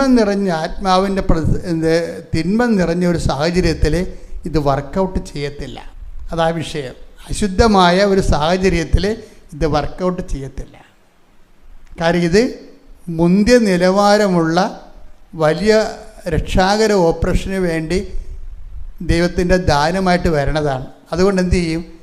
അശുദ്ധാത്മാവ് ഇതിനെ ടാർഗറ്റ് ചെയ്യുന്നത് കൊണ്ടാണ് ഇവിടെ പാപത്തിന് പരിഹാരമായിട്ടല്ല ഈശോ വരണത്. അപ്പം അശുദ്ധാത്മാവിനെ ടാർഗറ്റ് ചെയ്യുന്നത് കൊണ്ടാണ് ഇവിടെ പരിശുദ്ധാത്മാവിൻ്റെ ദൗത്യത്തിൽ കർത്താവിൻ്റെ ആത്മാവിനെ പരിശുദ്ധാത്മാവെന്ന് വിളിക്കണം. അത് മിഷൻ ബേസിൽ വിളിക്കണതാണ്. ഇതുപോലെ തന്നെയാണ് നമ്മളിലും പരിശുദ്ധാത്മാവിൻ്റെ ഒരു അപ്ഡേഷൻസ് വരണം. പരിശുദ്ധാത്മാവിൻ്റെ അപ്ഡേഷൻസ് എന്ന് വരുമ്പോൾ നിങ്ങൾ നന്നായി പ്രവർത്തിക്കുന്നു, ഐ ആം സോ ഹാപ്പി. പക്ഷെ നിങ്ങൾ വിശുദ്ധിയോടെ പ്രവർത്തിക്കാൻ വേണ്ടി, അതാണ് ഇതിൻ്റെ അകത്ത് വരുന്ന വെല്ലുവിളി. ഉടമ്പടി. കാര്യം ഉടമ്പടിയിൽ വരുമ്പോൾ പരിശുദ്ധാത്മാവ് മാത്രമേ വർക്കൗട്ട് ചെയ്യത്തുള്ളൂ. കാര്യം എന്താണ്? ഉടമ്പടി വിശുദ്ധനായ പരമപരിശുദ്ധനായ ദൈവവുമായിട്ടുള്ള ബൈലാറ്ററൽ എഗ്രിമെൻറ്റാണ്. ദൈവമായിട്ട് വരുന്ന ഒരു എഗ്രിമെൻറ്റാണ്, ഉഭയകക്ഷി ഒരു കരാറായിട്ട് വരണതാണ്. അപ്പോഴെന്താണ് അതിൻ്റെ അകത്ത് പ്രീറിക്വസിസ്റ്റ് എൻ്റെ ഡിമാൻഡ് എന്താണ്? ഞാൻ പരിശുദ്ധനായിരിക്കുന്ന പോലെ നിങ്ങളും പരിശുദ്ധരായിരിക്കും. Take the word of God. സ്തുതിക്കട്ടെ. ഹല്ലേലൂയ, ഹല്ലേലൂയ, ഹല്ലേലൂയ, ഹല്ലേലൂയ, ഹല്ലേലൂയ. യേശുവേ നന്ദി. ഹല്ലേലൂയ, ഹല്ലേലൂയ, ഹല്ലേലൂയ, ഹല്ലേലൂയ, ഹല്ലേലൂയ. യേശുവേ ആരാധന, ആരാധന. മത്തായി 5:48. മത്തായി 5:48. അതുകൊണ്ട് നിങ്ങളുടെ സ്വർഗസ്ഥനായ പിതാവ് പരിപൂർണനായിരിക്കുന്നത് പോലെ നിങ്ങളും പരിപൂർണരായിരിക്കുവിൻ. അതായത് be holy as your heavenly father is holy. ഇതെല്ലാം ഒരുമിച്ച് പോകുന്ന, ഒരേ നിലപാടിൽ പോകുന്ന ദൈവത്തിൻ്റെ നമ്മളോടുള്ള ഡിമാൻഡ്സാണ് വരണത്. അതുകൊണ്ടാണ് ഈ ആദ്യത്തെ ഉടമ്പടി തന്നെ എബ്രാഹത്തിനോട് പറയും, നീ എൻ്റെ മുമ്പാകെ ഉണ്ടാകണം, പിന്നെ എന്ത് ചെയ്യണം, കുറ്റം പറ്റവനായിരിക്കണം. അത് കണ്ടിന്യൂ ചെയ്യുന്നുണ്ട്. ഉടമ്പടി ബേസിക് നോളജിൽ ആ 17:1 വർക്കൗട്ട് ചെയ്യുന്നുണ്ട്. ശ്രുതികടെ ഹല്ലേലൂയ. അബ്രാമിന് 99 വയസ്സായപ്പോൾ കർത്താവ് പ്രത്യക്ഷപ്പെട്ട് അവനോട് അരുൾ ചെയ്തു, സർവശക്തനായ ദൈവമാണ് ഞാൻ, എന്റെ മുമ്പിൽ വ്യാപരിക്കുക, കുറ്റമറ്റവനായി വർത്തിക്കുക. അതെൻ്റെ വിഷയം എന്ന് വെച്ച് കഴിഞ്ഞാൽ, അപ്പം നിങ്ങൾ ചോദിക്കുക, ഈ കുറ്റമറ്റവളായി നമുക്ക് മനുഷ്യനായ തെറ്റ് ചെയ്തില്ലേ ചോദിക്കും. ഇത് ഒരു പ്രാഥമിക നടപടിയാണ്. എന്നുവെച്ചാൽ നമ്മൾ പാപകരമായ ഒരു സാഹചര്യത്തിൽ ജീവിക്കുന്നത് കൊണ്ട് അങ്ങനെ ചിന്തിക്കുന്നതാണ്. നിങ്ങളെ വിശുദ്ധമായൊരു മനുഷ്യ കൂടെയാണ് നിങ്ങൾ ജീവിക്കണമെന്നുണ്ടെങ്കിൽ നിങ്ങൾ അങ്ങനെ ചിന്തിക്കത്തില്ല. അതുകൊണ്ടാണ് ഈ ജെറമിയ പറയും, ഞാൻ പാപിയാണ്, എൻ്റെ ഒരു കുഴപ്പമെന്ന് വെച്ച് കഴിഞ്ഞാൽ പാപികളുടെ കൂടെയാണ് ഞാൻ ജീവിക്കണത്. Take the word of God. ശ്രുതികടെ ഹല്ലേലൂയ. യെശയ്യാ 6:5 ഞാൻ പറഞ്ഞു എനിക്ക് ദുരിതം, ഞാൻ നശിച്ചു. എന്തെന്നാൽ ഞാൻ അശുദ്ധമായ അധരങ്ങളുള്ളവനും അശുദ്ധമായ അധരങ്ങളുള്ളവരുടെ മധ്യേ വസിക്കുന്നവനുമാണ്. എന്തെന്നാൽ സൈന്യങ്ങളുടെ കർത്താവായ രാജാവിനെ എന്റെ നയനങ്ങൾ ദർശിച്ചിരിക്കുന്നു. Praise the Lord. അതായത് ഈ സമയം അൾത്താരയിൽ നിന്ന് ഒരു കൊടില് കൊണ്ടൊരു കനൽ കൊണ്ടുവന്ന് ഈ യേശയ്യാവിൻ്റെ നാവിൽ വെക്കുന്നുണ്ട്. Take that portion. ശ്രുതികടെ ഹല്ലേലൂയ. യെശയ്യാ 6:6 അപ്പോൾ സെറാഫുകളിൽ ഒന്ന് ബലിപീഠത്തിൽ നിന്ന് കൊടിൽ കൊണ്ട് എടുത്ത ഒരു തീക്കനലുമായി എന്റെ അടുത്തേക്ക് പറന്നു വന്നു. അവൻ എന്റെ അധരങ്ങളെ സ്പർശിച്ചിട്ട് പറഞ്ഞു, ഇത് നിന്റെ അധരങ്ങളെ സ്പർശിച്ചിരിക്കുന്നു, നിന്റെ മാലിന്യം നീക്കപ്പെട്ടു. എന്ന് പറഞ്ഞ നിന്റെ മാലിന്യം നീക്കപ്പെട്ടു, നിന്റെ പാപം ക്ഷമിക്കപ്പെട്ടിരിക്കുന്നു. അതിന്റെ വിഷയം വെച്ചാൽ ഈ ഐസയ എങ്ങനെയാണ് പാപവിമുക്തനാകണത്? അദ്ദേഹം അത് അസൈൻ ചെയ്ത് പറയുന്നുണ്ട്, ഞാൻ പാപിയാണ്, പാപികളുടെ കൂടെയാണ് താമസിക്കണത്. അപ്പോൾ ദൈവം ഒരു കനൽ കൊണ്ടുവന്ന് എൻ്റെ നാവിൽ തൊടും, എന്നിട്ട് പറയും, നിൻ്റെ മാലിന്യം നീക്കപ്പെട്ടിരിക്കുന്നു എന്ന് പറയും. അതായത് എപ്പോഴും നമ്മൾ ശ്രദ്ധിക്കേണ്ട ഒരു കാര്യം, ഈ പാപത്തെ സമീപിക്കുമ്പോൾ നമ്മൾ ശ്രദ്ധിക്കേണ്ട ഒരു കാര്യമുണ്ട്. നിങ്ങൾ പാപത്തെയാണ് ടാർഗറ്റ് ചെയ്യണത്. That should not. പാപത്തെ ആണ് ടാർഗറ്റ് ചെയ്യേണ്ടത്, പാപത്തെ അല്ല ടാർഗറ്റ് ചെയ്യേണ്ടത്. ശരിക്കും പറഞ്ഞാൽ നമ്മളെ ഇപ്പോൾ ഒരു പാപകരമായ സാഹചര്യം ജീവിക്കുന്നത് ഇപ്പോൾ ഉണ്ട്. ഇപ്പം തന്നെ ജെറമിയായോടും പറയണത് എന്താണ്? ജെറമിയായും പറയണത് ഇത് തന്നെയാണ്. കർത്താവിൻ്റെ ദർശനം എനിക്കുണ്ടായി, കർത്താവിൻ്റെ നാവിൽ തൊട്ടു, പിഴുതെറിയാൻ, ഇടിച്ചു തകർക്കാൻ. ടേക്ക് ദ ബിഡ് ഓഫ് ശ്രുതികടെ ഹല്ലേലൂയ. യേശുവേ നന്ദി. ഹല്ലേലൂയ ഹല്ലേലൂയ ഹല്ലേലൂയ ഹല്ലേലൂയ ഹല്ലേലൂയ. യേശുവേ ആരാധന ആരാധന ആരാധന. യേശുവേ മഹത്വം മഹത്വം മഹത്വം മഹത്വം. ഹല്ലേലൂയ ഹല്ലേലൂയ ഹല്ലേലൂയ. ജെറമിയ 1:7 മുതലുള്ള തിരുവചനങ്ങൾ. ജെറമിയ 1:7. കർത്താവ് എന്നോട് അരുളി ചെയ്തു, വെറും ബാലനാണെന്ന് നീ പറയരുത്, ഞാൻ അയക്കുന്നിടത്തേക്ക് നീ പോകണം, ഞാൻ കൽപ്പിക്കുന്നത് എന്തും സംസാരിക്കണം, നീ അവരെ ഭയപ്പെടേണ്ട, നിന്റെ രക്ഷയ്ക്ക് നിന്നോട് കൂടെ ഞാനുണ്ട്, കർത്താവാണിത് പറയുന്നു. പറയുന്നത്. അനന്തരം കർത്താവ് കൈ നീട്ടി എന്റെ അധരത്തിൽ സ്പർശിച്ചുകൊണ്ട് അരുളി ചെയ്തു, ഇതാ എന്റെ വചനങ്ങൾ നിന്റെ നാവിൽ ഞാൻ നിക്ഷേപിച്ചിരിക്കുന്നു. പിഴുതെറിയാനും ഇടിച്ചു തകർക്കാനും നശിപ്പിക്കാനും തകിടം മറിക്കാനും പണിതുയർത്താനും നട്ടുവളർത്താനും വേണ്ടി ഇന്നിതാ ജനതകളുടെയും രാജ്യങ്ങളുടെയും മേൽ നിന്നെ ഞാൻ അവരോധിച്ചിരിക്കുന്നു. ഇപ്പൊ ഒരു കാര്യം മനസ്സിലായില്ലേ? ഐസയായിൽ എന്താണ് നാവിൽ കൊണ്ടുവന്ന് വെച്ചത്? കനല്. ജെറമ്യാൽ എന്താ കൊണ്ടുവന്ന് വെച്ചത്? വചനം. അപ്പോൾ ഐസയാലും കൊണ്ടുവന്ന് വെച്ചിരിക്കുന്നത് എന്താണ്? വചനമാണ്. മനസ്സിലായില്ലേ? ഒരു മനുഷ്യൻ നമ്മുടെ പാപത്തെയാണ് ആൾക്കാരെ ടാർഗറ്റ് ചെയ്യണത്, പാപത്തെ അല്ല ടാർഗറ്റ് ചെയ്യേണ്ടത്. എന്താണ്? പാപത്തെ ടാർഗറ്റ് ചെയ്യണമെങ്കിൽ വചനത്തെ ടാർഗറ്റ് ചെയ്യണം, നിങ്ങൾ വിശുദ്ധനാകണമെങ്കിൽ. അതാണ് കർത്താവ് 15:3 പറയണത്. യോഹന്നാൻ, take the word of God. ഞാൻ നിങ്ങളോട് പറഞ്ഞ വചനം നിമിത്തം നിങ്ങൾ ശുദ്ധിയുള്ളവരായിരിക്കുന്നു. അതായത് നമ്മൾ ഉടമ്പടി എപ്പോഴും അവൻ പറയണത് പോലെ ചെയ്യുകയാണ്. ഇതിൻ്റെ പ്രൈമറി ഇഫക്റ്റ് എന്താണ്? അവൻ പറയണത് പോലെ ചെയ്യുകയെന്ന് വെച്ച് കഴിഞ്ഞാൽ കർത്താവിൻ്റെ വചനം പോലെ അനുസരിച്ച് കൊണ്ട് നമ്മൾ ജീവിക്കുക. കർത്താവിൻ്റെ വചനത്തിലല്ലാത്ത രീതിയിൽ നമ്മൾ ജീവിക്കാതിരിക്കുക. അപ്പോൾ എന്നാ സംഭവിക്കണത്? നമ്മൾ ഓട്ടോമാറ്റിക്കായിട്ട് വിശുദ്ധരായി മാറുകയാണ്. ഇതാണ് ഈ കനൽ കൊണ്ടുവന്ന് നാവി വെക്കണതും കൈകൊണ്ട് നാവിയെ തൊടണതും എല്ലാം വന്നിരിക്കുന്നത് എന്താണ്? ഒരു മനുഷ്യൻ ഉടമ്പടിയിലൂടെ വചനാത്മകമായി ജീവിതം പുനഃക്രമീകരിച്ച് കഴിയുമ്പോൾ ഓട്ടോമാറ്റിക്കായിട്ട് അവൻ വിശുദ്ധനായി തീരുന്ന. കൈയടിച്ച് സ്തുതിക്കട്ടെ. ഹല്ലേലൂയ. വിശുദ്ധ പരമദിവ്യകാരുണ്യത്തിന് അപ്പോൾ ഇതിൻ്റെ നെറ്റ് റിസൾട്ട് എന്താ? നമ്മളെ എപ്പോഴും നമ്മുടെ വിശുദ്ധ ജീവിതത്തിൽ നമ്മൾ ടാർഗറ്റ് ചെയ്യണത് പാപത്തെയാണ്. ഇപ്പം നിങ്ങൾ എന്താ പറഞ്ഞിരിക്കുന്നത്?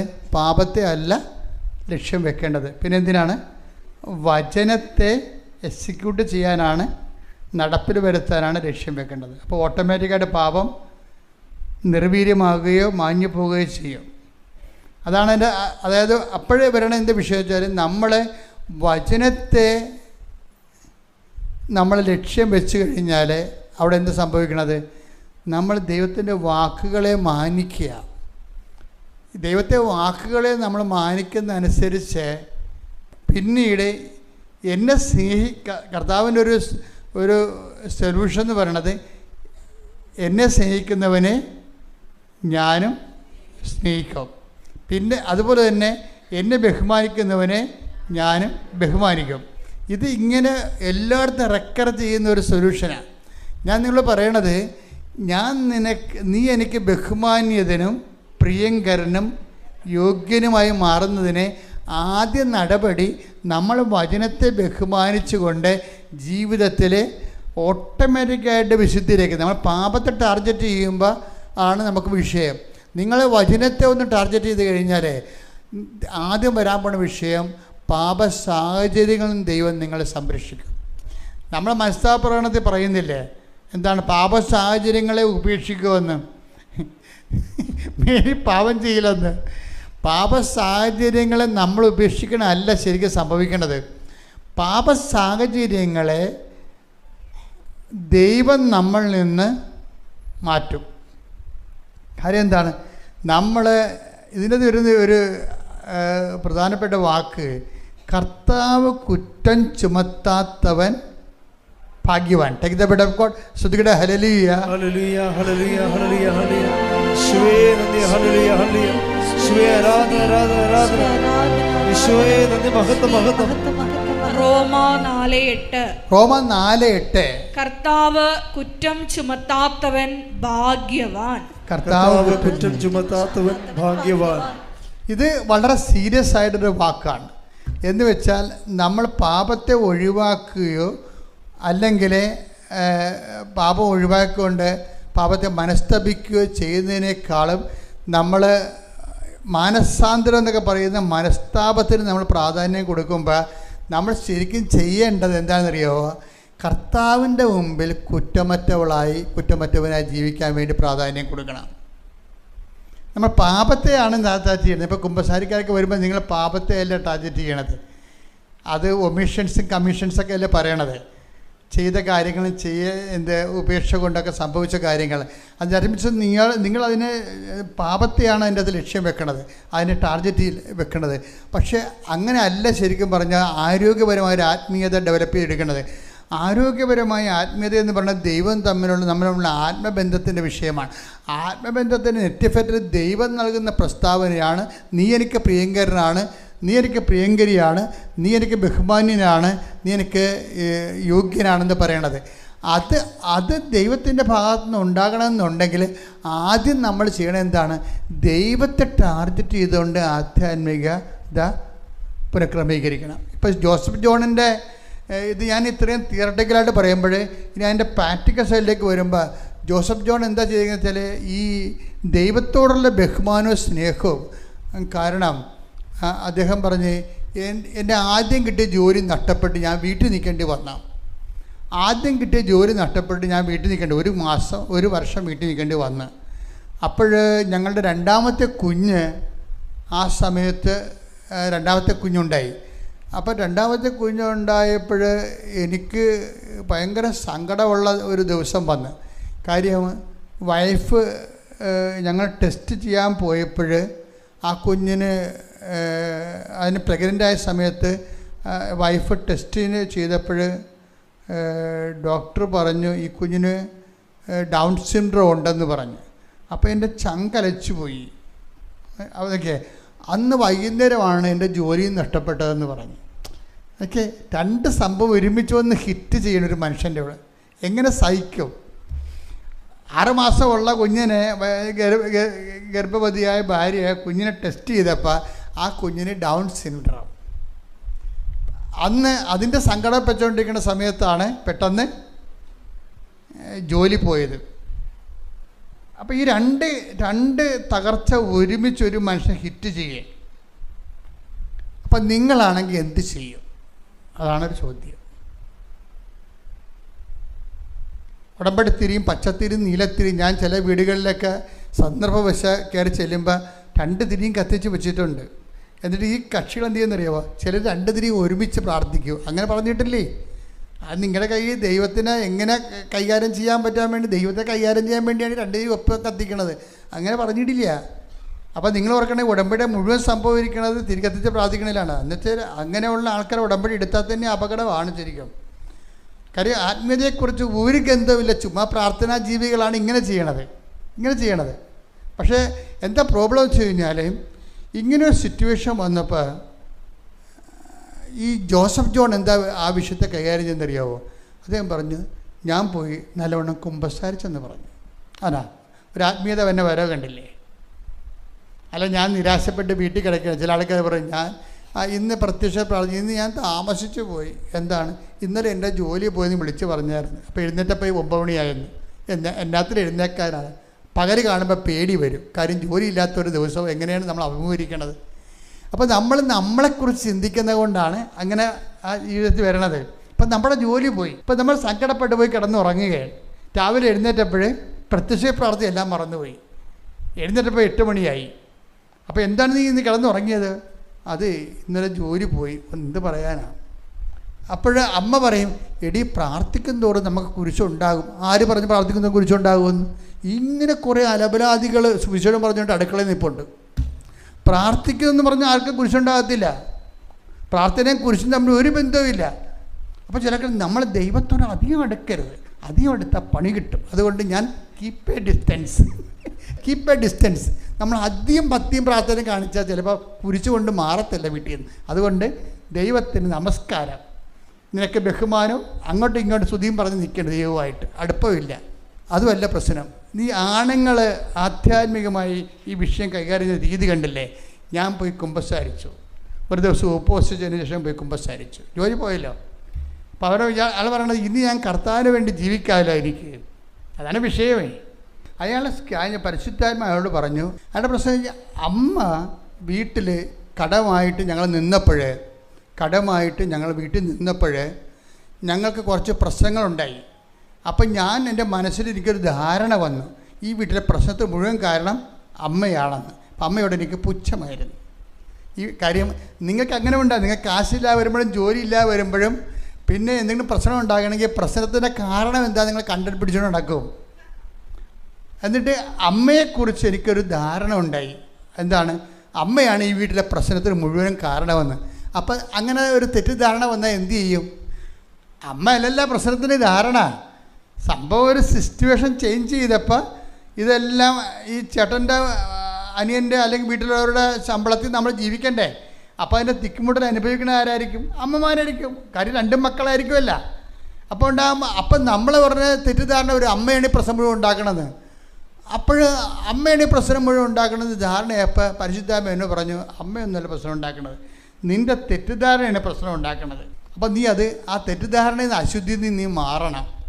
നമ്മൾ ദൈവത്തിലേക്ക് വിശുദ്ധീകരിക്കുമ്പോൾ നമ്മളെ വിശുദ്ധീകരണ മേഖലകൾ ദൈവം നമുക്ക് കാണിച്ചു തരും. ഉടമ്പടിയുടെ ഓരോരോ ഭാഗത്തിലേക്ക് നമ്മളെ കൊണ്ടുപോവുകയാണ്. പിന്നെ എനിക്കൊരു തെറ്റിദ്ധാരണയുണ്ടായി. എന്താ കാര്യം? കുഞ്ഞുങ്ങൾ കൂടിയ പ്രൊഫഷൻ നടക്കത്തില്ലെന്ന്. രണ്ടാമത്തെ കുഞ്ഞിനെ പ്രഗ്നൻ്റ് ആയില്ലേ, അതിന് ഓട്ടിസമാണെന്ന് ഇപ്പോൾ ഡോക്ടർ പറഞ്ഞില്ലേ. അപ്പോൾ എൻ്റെ തലയിലുണ്ടായിരുന്ന ആദ്യത്തെ ധാരണ എന്ന് പറയുന്നത് പിള്ളേർ കൂടിയ ജോലി നടക്കത്തില്ല. അപ്പോൾ എന്തു ചെയ്യണം? പിള്ളേർ കുറയണം, വെറുതെ കുഞ്ഞുങ്ങളെ. അപ്പോൾ രണ്ടാമത്തെ കുഞ്ഞ് ജനിച്ചതിൻ്റെ പിന്നിൽ ഇവന് ആ കുഞ്ഞിനോട് എൻ്റെ ജോലി പോയല്ലോ.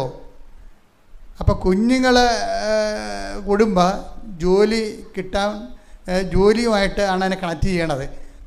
അതുകൊണ്ട് നമ്മുടെ പ്രൊഫഷന് കൃത്യസമയത്ത് പോകണം. കുഞ്ഞുങ്ങളുണ്ടെങ്കിൽ പല അമ്മമാർക്കും അറിയാം, ഒരു വയസ്സുള്ള കുഞ്ഞിനെയൊക്കെ വളർത്തിയെടുത്താൽ നമുക്ക് ആ കാലത്ത് ആ മുഴുവൻ പ്രശ്നം എല്ലാവരോടും നമ്മൾ വഴക്കുണ്ടാക്കണത്, അമ്മ നോക്കിയില്ല, നാത്തും നോക്കിയില്ല, കൊച്ചു കിടന്ന് കരഞ്ഞ്. അപ്പം ഞാൻ നിങ്ങൾക്ക് അറിയാൻ പാടില്ല, നിനക്ക് ആരെങ്കിലും എടുത്തില്ലല്ല എന്ന് പറഞ്ഞാൽ 100,000 കംപ്ലൈൻ്റ് ആയിരിക്കും ഈ ഒരു കൊച്ച്. ശരിക്കും പറഞ്ഞാൽ ഒരു കൊച്ച് ജനിച്ചു കഴിഞ്ഞാൽ 2 കൊല്ലത്തിനുള്ളിൽ ഒന്നെങ്കിൽ നീ പിശാചായിട്ട് മാറും, അല്ലെങ്കിൽ നീ മാലാഖിയായിട്ട് മാറും. കാര്യം നല്ല ദൈവമായിട്ട് ജീവിച്ചില്ല എന്നെങ്കിൽ ഇപ്പം പരിശുദ്ധമായ തിരുത്തുകയാണ് ഇവനെ. എന്താ പറഞ്ഞ് തിരുത്തണത്? കൊച്ചുങ്ങളുണ്ടാകുമ്പോൾ ജോലി പോകും, അതുകൊണ്ട് ജോലിയെ സ്നേഹിക്കുന്നവൻ കുഞ്ഞുങ്ങളധികം ജനിപ്പിക്കത്തില്ല എന്നൊരു ധാരണയാൽ, അത് ദൈവത്തിൻ്റെ ധാരണ അല്ലല്ലോ അത്. ഈ ധാരണ മനസ്സിലുണ്ട്. ഈ ധാരണ മനസ്സിലുണ്ടെങ്കിൽ ദൈവം വർക്കൗട്ട് ചെയ്യത്തില്ല, പരിശുദ്ധാത്മാവ് വർക്കൗട്ട് ചെയ്യത്തില്ല. പരിശുദ്ധാത്മാവ് പറഞ്ഞു ഈ ധാരണ തെറ്റാണ്, എന്നിട്ട് നീ അത് റെക്ടിഫൈ ചെയ്യണമെന്ന് പറഞ്ഞ് പുള്ളിക്കാരൻ 2 തെറ്റിദ്ധാരണകളും അത് കർത്താവിനോട് പറഞ്ഞു. അതിൽ നിന്ന് റെമിറ്റൻസ് വാങ്ങിച്ചു കഴിഞ്ഞപ്പോൾ അന്നൊരു ഇൻ്റർവ്യൂ കോൾ വന്ന്. അപ്പോൾ ഇൻ്റർവ്യൂ കോൾ വന്നപ്പോൾ അതൊരു ഓൺലൈൻ ഇൻ്റർവ്യൂ ആണ്. ഓൺലൈൻ ഇൻ്റർവ്യൂ കോൾ വന്ന് പുള്ളി ആ ഫോൺ അറ്റൻഡ് ചെയ്ത്, ഫോണിലാണ് ഇൻ്റർവ്യൂ. ആ ഇൻ്റർവ്യൂ അതുപോലെ ഈ ജോലി പോയാൽ തീർന്ന്, പിന്നെ നമുക്കൊന്നും കയറിപ്പറ്റാൻ പറ്റത്തില്ല. അപ്പോഴുണ്ട് നരകം പിടിക്കാൻ ആ മൂത്ത കൊച്ച് അവിടെ കിടന്ന് ഉറങ്ങിയിരുന്നു, അത് എന്നിട്ട് നിലവിളിക്കാൻ തുടങ്ങിയത്. അപ്പോൾ എനിക്കാണെങ്കിൽ ദേഷ്യം. കാര്യം ഈ പ്രൊഫഷൻ കുട്ടികളാണല്ലോ ഈ പ്രൊഫഷൻ നശിപ്പിക്കണമെന്ന് വിചാരിച്ചുകൊണ്ട്. പക്ഷേ എന്നാലും ഞാനത് പറഞ്ഞ കേസല്ലേ. അപ്പം ഞാൻ ഇനി ആ ധാരണ വെച്ചുകൊണ്ടിരിക്കുന്നത് ശരിയല്ലല്ലോ. ഇൻ്റർവ്യൂ ആ കുഞ്ഞ് വൈഫ് കൂടെ ഇല്ല. അപ്പോൾ അതുകൊണ്ട് തൊട്ടിൽ കിടന്ന് ആ മൂത്ത കുഞ്ഞിനെ ഞാൻ എടുത്ത് നെഞ്ചത്ത് വെച്ച്, ഒരു കൈ കൊണ്ട് നെഞ്ചത്ത് വെച്ച്. ആ കൊച്ചിരുന്നെൻ്റെ മുമ്പിൽ നിന്നെൻ്റെ കരകയാണ്. ഞാൻ എന്നിട്ട് ഫോണിൽ ഇൻ്റർവ്യൂ അറ്റൻഡ് ചെയ്തെന്ന്. അപ്പോഴേ ഞാൻ വിചാരിച്ചു കൊച്ചുകാരനെ എൻ്റെ ജോലി പോയെന്ന്. കാര്യം അവർ കേൾക്കണത് ഉത്തരവല്ല കേൾക്കണം, കൊച്ചിൻ്റെ കരച്ചിലാണ് കമ്പനിക്കാർ കേൾക്കണത്. ഇവരെന്താണ് വീട്ടിൽ കുസ്മാണ്ടമാണെന്ന് അവർ ചിന്തിക്കും. ഇവനൊക്കെ ജോലിക്ക് വെച്ച് കഴിഞ്ഞാൽ പിന്നെ ഇവൻ വീട്ടും കൊച്ചുമായിട്ട് നടക്കേ ഉള്ളെന്ന് വിചാരിക്കും. കോർപ്പറേറ്റുകൾ ഇങ്ങനെയുള്ള ജോലിക്കാരൊന്നും എടുക്കത്തില്ല, അതാണ് വിഷയം. അപ്പം അതുകൊണ്ട് ഈ ജോലി പോയെന്ന് വിചാരിക്കും. അപ്പോൾ ഇൻ്റർവ്യൂ കഴിഞ്ഞപ്പോൾ രാത്രി ഇവൻ സെലക്റ്റായി. അപ്പോൾ പുള്ളിക്കാരന് സങ്കടം വന്ന്. എന്താ കാര്യം? കൊച്ച് ആണല്ലോ ജോലി കളയണമെന്നാണ് ഞാൻ ചിന്തിച്ചത്. പക്ഷേ എന്താണ് ഉടമ്പടിയിൽ not by merit but by grace. അത് പുള്ളി പറയുന്നുണ്ട്, അത് കറക്റ്റായിട്ട്. അതാണ് ഈ എഡ്യൂക്കേറ്റഡ് ആയിട്ടുള്ള ആൾക്കാർ, ഉടമ്പടി വളരെ നിശ്ചിതമായിട്ട് ജീവിക്കുന്നവർ, ഉടമ്പടിയെ ഹരിച്ചും കുണിച്ചുമാണ് ജീവിതത്തിൻ്റെ അതിനകത്ത് നീക്കുന്നത്. അവർ പറയുന്നത് എന്താണ്? എൻ്റെ കയ്യിൽ നിന്ന് വന്ന മിസ്റ്റേക്കാണ്. കാര്യം എന്താ, കുഞ്ഞ് കരഞ്ഞു. അപ്പനെന്ന രീതിയിൽ ഞാൻ എടുത്ത് തോളത്തിട്ട് ഇൻ്റർവ്യൂവിൻ്റെ സമയത്ത് നിലവിളിച്ചു. പക്ഷേ കുഞ്ഞ് ഉറങ്ങിപ്പോയി. പക്ഷേ അമ്മ അതൊരു ഡീമെറിറ്റായിട്ട് കമ്പനിക്ക് തോന്നിച്ചില്ല. എൻ്റെ ജോലി ആ ഒരു ഡീമെറിറ്റ് ഉള്ളപ്പോൾ തന്നെ not by merit but by ഗ്രേസിൽ, കർത്താവിൻ്റെ കൃപയിൽ ആ ജോലി എനിക്ക് തന്നു. എൻ്റെ ദൈവപദം എന്താ പ്രശ്നം വെച്ച് കഴിഞ്ഞാൽ, നമ്മൾ ഈ വിഷയത്തിൽ എന്ത് വിഷയം ഉണ്ടെങ്കിലും നിങ്ങളെ ഈ വസ്തുക്കളെയോ വ്യക്തികളെയോ കോൺസെൻട്രേറ്റ് ചെയ്തുകൊണ്ട് നിങ്ങൾ ലൈഫിനെ റീമോൾഡ് ചെയ്യരുത്. മറിച്ച് എല്ലായിടത്തും നിന്നെ സ്നേഹിക്കുന്ന, നിന്നെ ബഹുമാന്യനാക്കുന്ന, നിന്നെ പ്രിയങ്കരിയാക്കുന്ന ദൈവത്തിനെയാണ് ഇതിൻ്റെ അകത്ത് ഒന്നാം സ്ഥാനം കൊടുത്ത് വേണം നമ്മൾ ഈ വിഷയം ചെയ്യാൻ. നിങ്ങൾക്ക് ഈ സാക്ഷ്യത്തിൻ്റെ വേറൊരു രസമുണ്ടായത്. ഈ സാക്ഷ്യത്തിൽ വേറെ ഒരു സംഭവം ഉള്ളതെന്ന് വെച്ച് കഴിഞ്ഞാൽ, അതായത് ജോൺസൺ ജോസഫ്, അതായത് ഇയാൾ ഒരു ദിവസം കംപ്ലീറ്റ് ചാലഞ്ച് ഉണ്ടായി. ഡൽഹിയിൽ തണുപ്പ് കൂടി. ഇപ്പോൾ ചില സമയത്ത് 6 വരെ വരും. രാജസ്ഥാൻ മരുഭൂമിയിലൊക്കെ 1 വരും. നമുക്കിവിടെ 55 സെൻറ്റിഗ്രേഡ് എന്നൊക്കെ പറയുമ്പോൾ അത് തണുത്ത് 6 വരും. അപ്പോൾ ഇങ്ങനെ കുറേ പ്രായമുള്ള ആൾക്കാർ ചിലപ്പോൾ മരിച്ചു പോകും. ചിലപ്പോൾ അതിനുള്ള ചൂടൊക്കെ കിട്ടാൻ സാധ്യതയുള്ള വീട്ടിലുള്ളവർ അവർ വീട്ടിൽ നിന്ന് ഇറങ്ങത്തില്ല. അപ്പോൾ അങ്ങനെ പാവപ്പെട്ടവർക്ക് കമ്പിളി ചലഞ്ച് വന്ന് ഏതോ ഒരു സംഘടന പാവപ്പെട്ടവർക്ക് കമ്പിളി മേടിച്ച് കൊടുക്കാൻ വേണ്ടി ഒരു അനൗൺസ്മെൻറ്റ് വന്നു. അപ്പോൾ അവർ ഈ ചിലർ കമ്പിളി കൊടുത്താൽ ചിലപ്പോൾ ഈ പ്രായമുള്ള ആൾക്കാർ ഈ നല്ല തണുപ്പ് വരുമ്പോൾ ഒരു കമ്പിളി ഇല്ലാത്തവരുണ്ട്. ആ കമ്പിളി കിട്ടിക്കഴിഞ്ഞാൽ അവർക്ക് ഭക്ഷണം കിട്ടുന്നതിനേക്കാൾ നന്നായിട്ട് അവർ സർവൈവ് ചെയ്യും. അപ്പോൾ ഈ ജോസഫ് ജോൺ ആ വഴിക്ക് പോകുമ്പോഴാണ് കമ്പിളി ചാലഞ്ച് കേൾക്കണത്. ഉടനെ അയാളും കുറേ കമ്പിളി വാങ്ങിച്ചു കൊടുത്ത് പൈസയ്ക്ക്. അന്ന് രാത്രി ഒരു സ്വപ്നം കണ്ട്. എന്താണ്? കുറേ പൊക്കമുള്ളൊരു ബിൽഡിങ്, അതിൽ ഈ മനുഷ്യൻ എക്സലേറ്ററിൽ കൂടി കടന്നു പോകുന്നു. എക്സലേറ്റർ എന്ന് പറഞ്ഞാൽ ലിഫ്റ്റിൽ കൂടി കയറി അതിൻ്റെ പല നിലകളിലേക്ക് പോകുന്നു. അതൊരു സ്വപ്നമാണ്.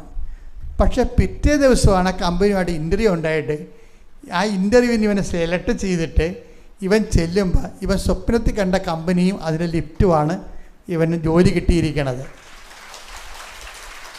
ഉടമ്പടി വളരെ മഹാസംഭവമാണ്. പക്ഷേ എന്താ പ്രശ്നം വെച്ച് കഴിഞ്ഞാൽ, ഇതുപോലെ ഇന്നത്തെ വൃത്തി മെനയുമായിട്ട് ഇൻവെസ്റ്റ് ചെയ്യാനുള്ളവരുണ്ടാകണം. അതായത് കർത്താവിൻ്റെ ഇപ്പം എന്താ ഒരു കമ്പിളി ചാലഞ്ച് വന്നപ്പോൾ അവിടെ ഇനി നിനക്കൊക്കെ വേണ്ട, ഞാനീ നാട്ടുകാരനല്ല എന്ന് പറഞ്ഞ് അവിടുന്ന് പോരാ. ഞാൻ കുറേ വേറെ ജോലി ചെയ്യുന്നുണ്ട്, എനിക്കിവിടെ ചെയ്യേണ്ട കാര്യമില്ല എന്നറിയാം. പക്ഷേ അവിടെ ഞാൻ പറഞ്ഞതുപോലെ ഞാൻ രോഗിയായിരുന്നു, ഞാൻ കാരാഗ്രഹവാസിയായിരുന്നു, നിങ്ങളെന്നെ സന്ദർശിച്ചു എന്ന് പറഞ്ഞതിന് തുല്യമായിട്ട് നമ്മളാ കമ്പിളി ചാലഞ്ച് പങ്കെടുത്ത് കഴിഞ്ഞപ്പോൾ എന്ത് ചെയ്യും? ദൈവദൃശ്യനിൽ നമ്മൾ ബഹുമാന്യനായി, നമ്മൾ പ്രിയങ്കരനായി. അതാ വിഷയം.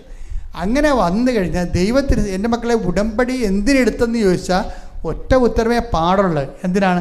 ദൈവദൃശ്യനിധിയിൽ ബഹുമാന്യനാകാൻ, ബഹുമാന്യതയാകാൻ, പിന്നെ പ്രിയങ്കരനാകാൻ. അതിനെന്നാ ചെയ്യേണ്ടത്? കർത്താവിൻ്റെ വചനങ്ങളെ നമ്മൾ മാനിക്കണം.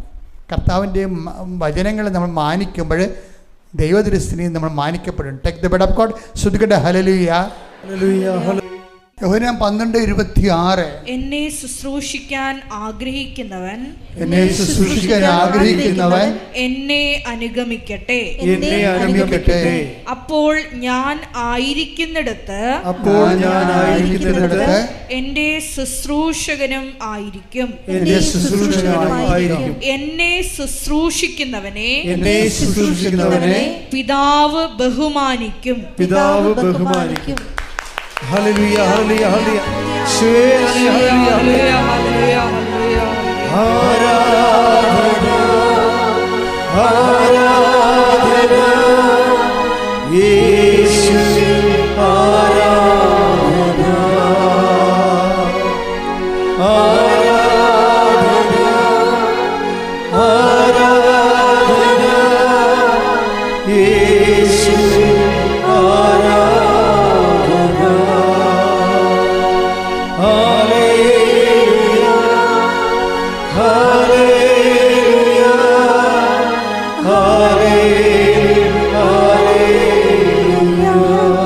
പരിശുദ്ധ പരമ ദിവ്യകാരുണ്യത്തിന് ആരാധനയും സ്തുതിയും പുകഴ്ചയും ഉണ്ടായിരിക്കട്ടെ.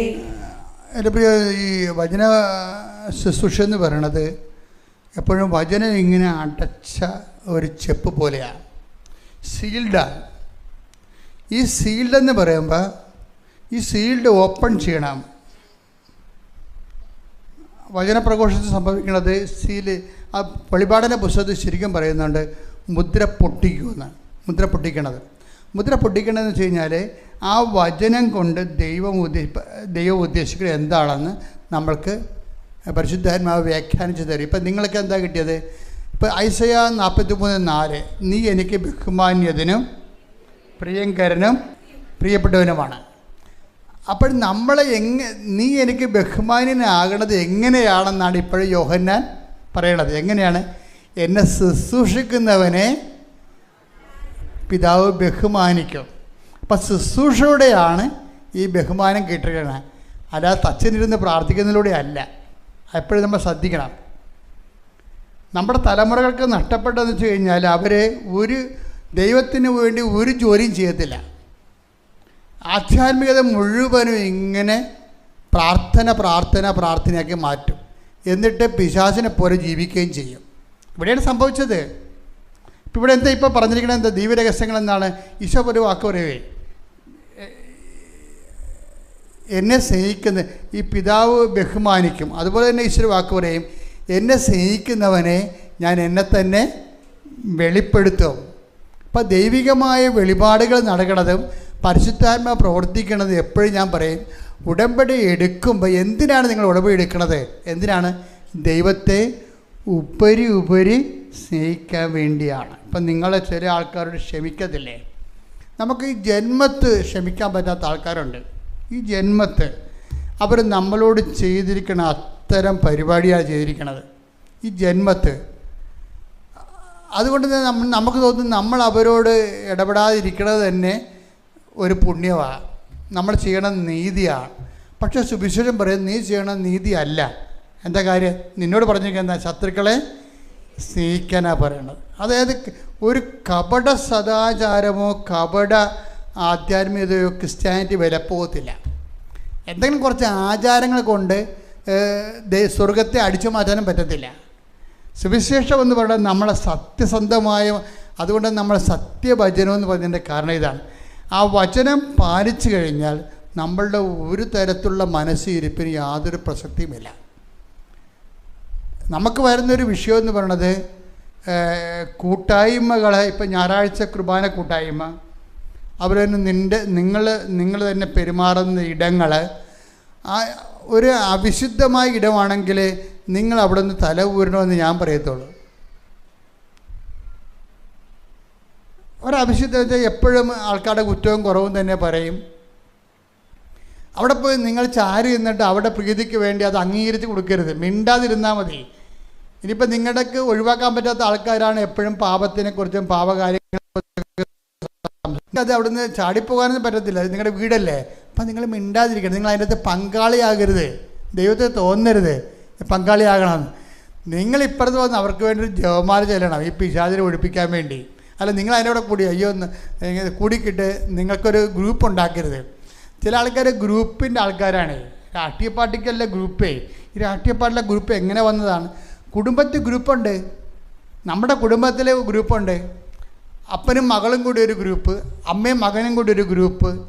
അപ്പം നമ്മൾ അറിയാത്ത ഗ്രൂപ്പ് കുടുംബത്തിൽ തന്നെ ഉണ്ട്. അതായത് ഈ ഗ്രൂപ്പുകൾ നിങ്ങൾ ആരുടെയെങ്കിലും ഗ്രൂപ്പാണെങ്കിൽ പല അമ്മമാർക്കും പറ്റുന്ന ഒരു പ്രശ്നം വെച്ചാൽ അവർക്ക് താല്പര്യമുള്ള ആൾക്കാർ, മക്കൾ തന്നെ 3 മക്കളുണ്ടെങ്കിലും അമ്മയ്ക്ക് പക്ഷഭേദം ഉണ്ടാവും. എന്നിട്ട് അതൊരു ഗ്രൂപ്പായിട്ട് വർക്കൗട്ട് ചെയ്യും. ചില രഹസ്യങ്ങൾ അവരോടെ പറയത്തുള്ളൂ, പുറത്ത് ആരും മക്കളാണെങ്കിലും അവരോട് പറയത്തില്ല. നിങ്ങൾ അനീതി ചെയ്യരുത്. അനീതി ചെയ്താൽ നിങ്ങൾ ചിലപ്പോൾ മക്കളുടെ പ്രീതി പിടിച്ചു പറ്റുമായിരിക്കും. പക്ഷേ എന്താ, ദൈവം നിങ്ങളുടെ നിന്ന് പോകത്തില്ലേ? ദൈവത്തിൻ്റെ മുമ്പ് നിങ്ങളെ പ്രിയങ്കരാകത്തില്ലല്ലോ, ദൈവത്തിൻ്റെ മുമ്പ് നിങ്ങളെ ബഹുമാനരാകത്തില്ലല്ലോ. പഴയ തലമുറയുടെ അമ്മച്ചിമാർക്ക് ഇത് കലാപരിപാടിയായിരുന്നു, പക്ഷേ അവർക്ക് ഒഴിവ് കഴിവുണ്ട്. കാര്യം എന്താ കാര്യം? അവർക്ക് ദൈവത്തിൻ്റെ വചനം അറിയത്തില്ല, അവർക്ക് കർത്താവിനെമാരെയും കൊന്തയും അറിയത്തുള്ളൂ. അതാണ് ദൈവവചനം പറഞ്ഞിരിക്കുന്നത്. പക്ഷേ നമുക്ക് എന്തറിയാം? നമുക്ക് വചനം അറിയാം. പുതിയ തലമുറയ്ക്ക് വചനം അറിയാം. വചനം എന്തിനാണ് അറിയണത്? വചനം വായിക്കാനല്ല, വചനം അനുസരിച്ച് ജീവിക്കാൻ വേണ്ടിയാണ്. വചനം അനുസരിച്ച്. അപ്പോൾ വചനം കേൾക്കുമ്പോൾ ചിലർക്കൊക്കെ ഭയങ്കര കൊതിയായിരിക്കും. എന്താ കാര്യം? വചനം കേട്ടാൽ നമുക്ക് ദൈവത്തിൻ്റെ കൂടെ എങ്ങനെ പെരുമാറാമെന്നറിയാൻ പറ്റും. ദൈവത്തിൻ്റെ അടുത്ത് എങ്ങനെ പെരുമാറാൻ അറിയാൻ പറ്റും. അപ്പോൾ നിങ്ങൾ ഓരോ ദിവസവും നിങ്ങളിവിടെ അയോഗ്യത കൂടിയാണ് വന്ന് ഇതുപോലെയുള്ള ഗ്രൂപ്പും മക്കളുടെ ഗ്രൂപ്പും അപ്പൻ്റെ ഗ്രൂപ്പും ഫൈറ്റ് ഗ്രൂപ്പുകളൊക്കെ ജീവിച്ചിരിക്കുന്ന സമയത്താണ് നിങ്ങളിവിടെ ഒന്ന് ഉടമ്പടി എടുത്തതെന്ന് വിചാരിച്ചോ. അപ്പം നിങ്ങൾ അയോഗ്യതയോടെയാണ് ഉടമ്പടി എടുത്തിരിക്കുന്നത്. അപ്പം നിങ്ങൾ എന്താ ചെയ്യേണ്ടത്? നിങ്ങൾ ഈ ഉടമ്പടി ധ്യാനത്തിൻ്റെ വിശുദ്ധീകരണത്തിലൂടെ നിങ്ങളെ പതുക്കെ ഉടമ്പടി ചെയ്യാനുള്ള, ഉടമ്പടി പുതുക്കണ മുമ്പ് തന്നെ ഉടമ്പടി ചെയ്യാനുള്ള യോഗ്യത നേടിയെടുക്കണം. പല ആൾക്കാർ ഉടമ്പടി എടുത്താലും ഞാൻ ചിലരോടൊക്കെ ചുമ്മാ സംസാരിക്കത്ത പോലുമില്ല. ചുമ്മാ ഇടിച്ച് തല്ലി അവരുടെ വീട്ടിൽ പ്രശ്നമാണെന്നും പറഞ്ഞ് എന്നെ കാണാൻ വന്നിരിക്കുകയാണ്. വയസ്സ് 60-65 ഉണ്ട് അല്ലെങ്കിൽ 55 ഉണ്ടെന്ന് പറഞ്ഞാൽ സാധനം കാണുമ്പോൾ അറിയാൻ പറ്റും ഇത് ഉടമ്പടിയിലല്ല, ദൈവം ഇതിൻ്റെ ഉടമ്പടി അംഗീകരിച്ചിട്ടില്ല. നിങ്ങൾ കൃത്യം ഉടമ്പടി അനുസരിച്ച് അതിനോട് സത്യസന്ധത പുലർത്താൻ നോക്കണം. സത്യസന്ധത പുലർത്തിയിട്ട് ദൈവത്തോടുള്ള ആത്മബന്ധവും ദൈവത്തോടുള്ള സ്നേഹവും ഓരോ ദിവസവും സ്നേഹത്തുള്ള വളർച്ചയും ഓരോ ദിവസവും ദൈവത്തിൻ്റെ വചനം കേട്ടിട്ട് തിന്മയെ വെറുത്തുപേക്ഷിച്ചിട്ട് വിശുദ്ധി പാലിച്ചുകൊണ്ട് ദൈവത്തിന് മുമ്പിൽ ഒരു കോമ്പറ്റൻ്റ് പാർട്ട്ണറായിട്ട്, അതായത് യോഗ്യമായിട്ടൊരു പങ്കാളിയായിട്ട് മാറുന്ന ഒരു വിഷയത്തിലേക്ക് നിങ്ങൾ പോവുകയാണെങ്കിൽ നിങ്ങളുടെ നിയോഗങ്ങളൊന്നും ഒരു പ്രശ്നവുമല്ല. അതൊക്കെ സെക്കൻഡുകൾക്കുള്ളിൽ ദൈവം ചെയ്തു തരും. സെക്കൻഡുകൾക്കുള്ളിൽ. അത് നിങ്ങളുടെ മെരിറ്റിലല്ല വർക്ക് ചെയ്യണത്, ചില മെരിറ്റിലല്ല വർക്ക് ചെയ്യണത്. അപ്പം നിങ്ങൾ ഉടമ്പടി എടുക്കുമ്പോൾ അയ്യോ ചില പറയത്തില്ലേ, ആ കുടുംബ പ്രാർത്ഥനയ്ക്ക് പോലും ചില പിശാചുക്കളെ വിളിച്ചാൽ വരത്തില്ല. ഇതുകൂടി പഠിക്കട്ടെ എന്ന് പറഞ്ഞ് അവിടെ ഇരിക്കും.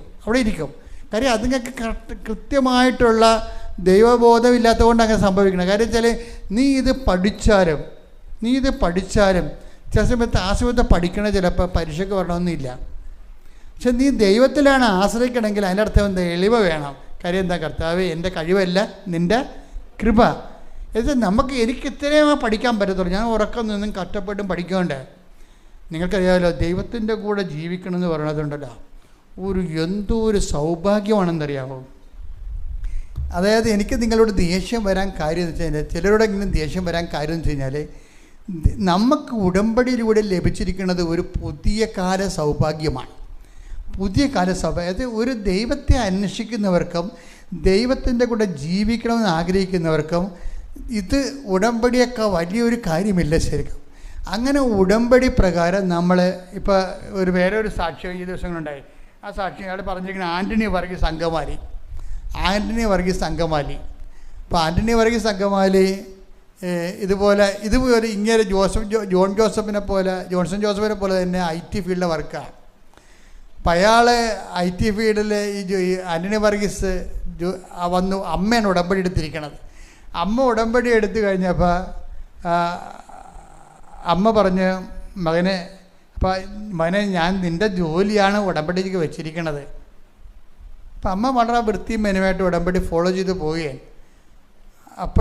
പക്ഷേ അവനൊരു ജോലി കിട്ടിയെങ്കിലും അത് 3 മാസം വർക്ക് ചെയ്തപ്പോൾ 90-ാം ദിവസം ഇതിൻ്റെ HR വന്ന് ചോദിച്ചു, ജോലിയൊക്കെ എങ്ങനെ ഉണ്ട്? അപ്പോൾ പറഞ്ഞു, എനിക്ക് ടാസ്കെല്ലാം കവർ ചെയ്യാൻ പറ്റണില്ല.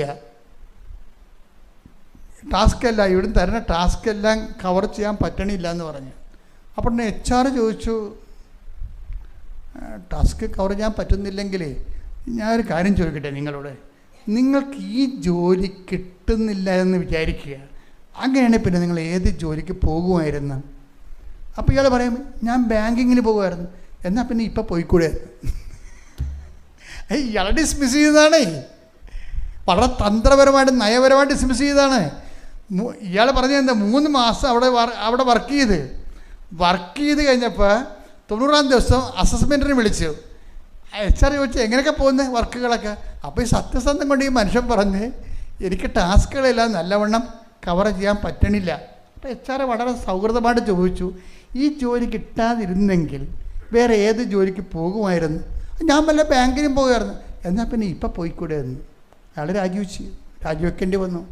അയാളെ ഡിസ്മിസ് ചെയ്താണ് കണ്ടത്, വളരെ നയപരമായി ഡിസ്മിസ് ചെയ്ത് കാണും. അപ്പോൾ ഇയാൾ പുറത്തായപ്പോഴാണ് വെളിയോ വന്നത്, നല്ലൊരു ജോലി പോയില്ല എന്ന്. അതാണ് വിഷയം. അപ്പോഴും പിന്നെ ജോലിയില്ലല്ലോ, ജോലിയില്ല, അയാൾ നിൽക്കുകയാണ്. അപ്പോൾ അമ്മ പറഞ്ഞു, മോനെ ഞാനല്ലേ ഉടമ്പടി എടുത്തത്, നീ പോയി ഉടമ്പടി എടുക്കുക. അപ്പോൾ അയാൾക്ക് മനസ്സിലായി, അയാൾ അമ്മയും ഇയാൾ വന്ന് ഉടമ്പടി എടുക്കാൻ വേണ്ടി ഇവിടെ വന്നു. ഉടമ്പടി എടുക്കാൻ വന്നപ്പോൾ അമ്മ പറഞ്ഞത് ശരിയാണെന്ന് മനസ്സിലാക്കാൻ വേണ്ടി ഇയാൾ ഇവിടെ വന്നപ്പോൾ കൃപാസനത്തിന് മുകളിൽ മഴവില്ല് വീശി നിൽപ്പുണ്ടായിരുന്നു. അപ്പോൾ അയാളത് കണ്ട് അപ്പോഴേക്കൊക്കെ മനസ്സിലായി, ശരിയാ, അമ്മ എന്നെ ഉടമ്പടി എടുക്കാൻ ഉദ്ദേശിക്കുന്നുണ്ട്, പുള്ളിക്കാരൻ ഇതുപോലെ അത് ചിലരുണ്ടല്ലോ, ചിലരിങ്ങനെ ഉടമ്പടി എടുത്തു കഴിഞ്ഞാൽ ശരിക്കും പറഞ്ഞാൽ ദൈവം തോറ്റുപോകും. എന്നുവെച്ചാൽ ചിലരിങ്ങനെ ഭയങ്കര സത്യസന്ധരാകും, ഉടമ്പടിയോട് ചെയ്യണ കാര്യങ്ങൾ കൃത്യമായിട്ടും ആ ഉടമ്പടിയുടെ കാര്യങ്ങൾ മനസ്സിലാക്കിക്കൊണ്ട് ദൈവസ്നേഹത്തോട് ചെയ്യും. അങ്ങനെ ഒരു ദിവസം അമ്മയോട് ഇയാൾ പറഞ്ഞ്, അമ്മയോടല്ല, പരിശുദ്ധ അമ്മയോട്, ഉടമ്പടി എടുക്കുമ്പോൾ അമ്മയുമായിട്ടൊരു ബന്ധമായല്ല, അമ്മേ ഇപ്പം 3 മാസമായിട്ട് ഞാൻ ജോലി ചെയ്യാൻ നിൽക്കുകയാണ്, അമ്മ എന്നെ ഈ ഉടമ്പടി സ്വീകരിച്ചിട്ടുണ്ടെങ്കിൽ ഇന്ന് രാത്രി എൻ്റെ വീടിൻ്റെ പ്രതിഷ്ഠയില്ലേ, പ്രതിഷ്ഠയുടെ താഴെ വന്ന് അമ്മ നിൽക്കണമെന്ന് പറഞ്ഞു. അങ്ങനെയൊക്കെ പറയണമെങ്കിൽ ആ ഒരു സത്യസന്ധത ദൈവത്തോടുണ്ടാകണം. എന്നുവെച്ചാൽ എനിക്ക് ജോലി അമ്മ തരും, അപ്പം നിങ്ങളെല്ലാം ഇനി നാളെ വീട്ടിൽ പോയിച്ചു അമ്മ വന്ന് അടുക്കളയിൽ നിൽക്കണമെന്നൊക്കെ പറഞ്ഞുകൊണ്ട് ഇല്ലാത്ത ഭീഷണി ഇറക്കരുത്. ഓരോ മനുഷ്യനും ആത്മാർത്ഥ കൊണ്ട് ദൈവത്തിനോട് ജീവിക്കുന്ന ആൾക്കാർ ചെയ്യണ കാര്യങ്ങളാണ് ഈ പറയണത്. നിങ്ങൾ ആ യോഗ്യത ഉണ്ടെങ്കിൽ പറയാം, അല്ലെങ്കിൽ പിന്നെ ദൈവത്തിന് ഭീഷണിയായിട്ട് തോന്നത്തുള്ളൂ. അപ്പോൾ എൻ്റെ വിഷയം എന്ന് വെച്ച് കഴിഞ്ഞാൽ, അന്ന് രാത്രി ഇയാൾ പറഞ്ഞു, ഞാൻ ഉറങ്ങിയിട്ടൊന്നുമില്ല. അമ്മ ഒരു വാതിൽ തുറന്ന് ഞാൻ കിടക്കുന്നതിൻ്റെ ഫ്രണ്ടിലെ ഞാൻ പറഞ്ഞ സ്ഥലത്ത് തന്നെ അമ്മ വന്ന് നിന്ന്. അപ്പം ഈ മഴവില്ല് കാണിച്ചല്ലോ. അത് ഈ ഉടമ്പടിക്ക് വരുന്നൊരു പ്രശ്നം വെച്ച് കഴിഞ്ഞാൽ, ഒരു സത്യസന്ധനെ കണ്ടാൽ ദൈവം റെസ്പോണ്ടാകും. അതാണ് വിഷയം. അപ്പം നമുക്കറിയാം, നമ്മൾ ഇതിനു വേണ്ടി ബസ് കാലെടുത്ത് വെക്കുമ്പോൾ തന്നെ ദൈവത്തിന് അറിയാം ഇത് നടക്കണ കേസാണെന്ന് പറയും. സത്യസന്ധനാണ്. അപ്പം സത്യസന്ധരാണെങ്കിൽ ദൈവത്തിന് സംസാരിക്കുന്നതിന് സ്വപ്നമോ ദർശനമോ കാണിക്കുന്നതിനോ ഒരു പഞ്ഞുമില്ല. കർത്താവിനെ പറഞ്ഞിട്ടുണ്ട്, എന്നെ സ്നേഹിക്കുന്നവനെ ഞാൻ എന്നെ തന്നെ വെളിപ്പെടുത്തും. വെളിപ്പാടെല്ലാം വരണ സ്നേഹത്തിൽ. Take the word of God. സ്തുതിക്കട്ടെ. ഹല്ലേലൂയ, ഹല്ലേലൂയ, ഹല്ലേലൂയ, ഹല്ലേലൂയ. യേശുവേ നന്ദി. ഹല്ലേലൂയ, ഹല്ലേലൂയ. യേശുവേ ആരാധന, ആരാധന, ആരാധന. യേശുവേ നന്ദി. മഹത്വം, മഹത്വം, മഹത്വം. ഹല്ലേലൂയ, ഹല്ലേലൂയ. ആരാധന, ആരാധന യേശുവേ.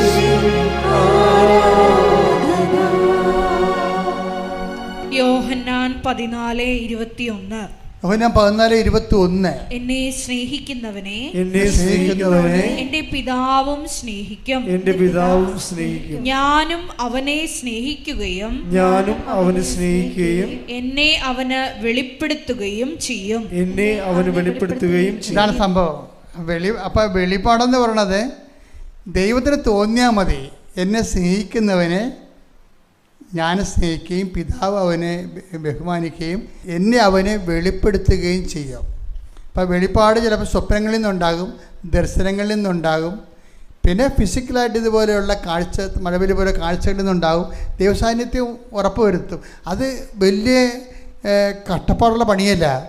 ഉടമ്പടി എടുത്ത് അത് സിൻസിയർ ആണെന്ന് ദൈവത്തിന് തോന്നിയാൽ പിന്നെ വെളിപാടുകൾ വരും. ഇപ്പോൾ ഈ മനുഷ്യൻ എന്താ പറഞ്ഞത്, അമ്മ എന്നെ സ്നേഹിക്കുന്നു, അതുപോലെ തന്നെ എനിക്ക് ഇനി എത്രയും വേഗം എന്നെ പ്ലേസ് ചെയ്യുമെന്ന് ഉണ്ടെങ്കിൽ അമ്മ ഞാൻ പറയുന്ന സ്ഥലത്ത് ഇന്ന് വരണം, എൻ്റെ ഞാൻ പ്രാർത്ഥിക്കുന്ന ഇടത്ത് അമ്മ വന്ന് പ്രത്യക്ഷപ്പെടണം.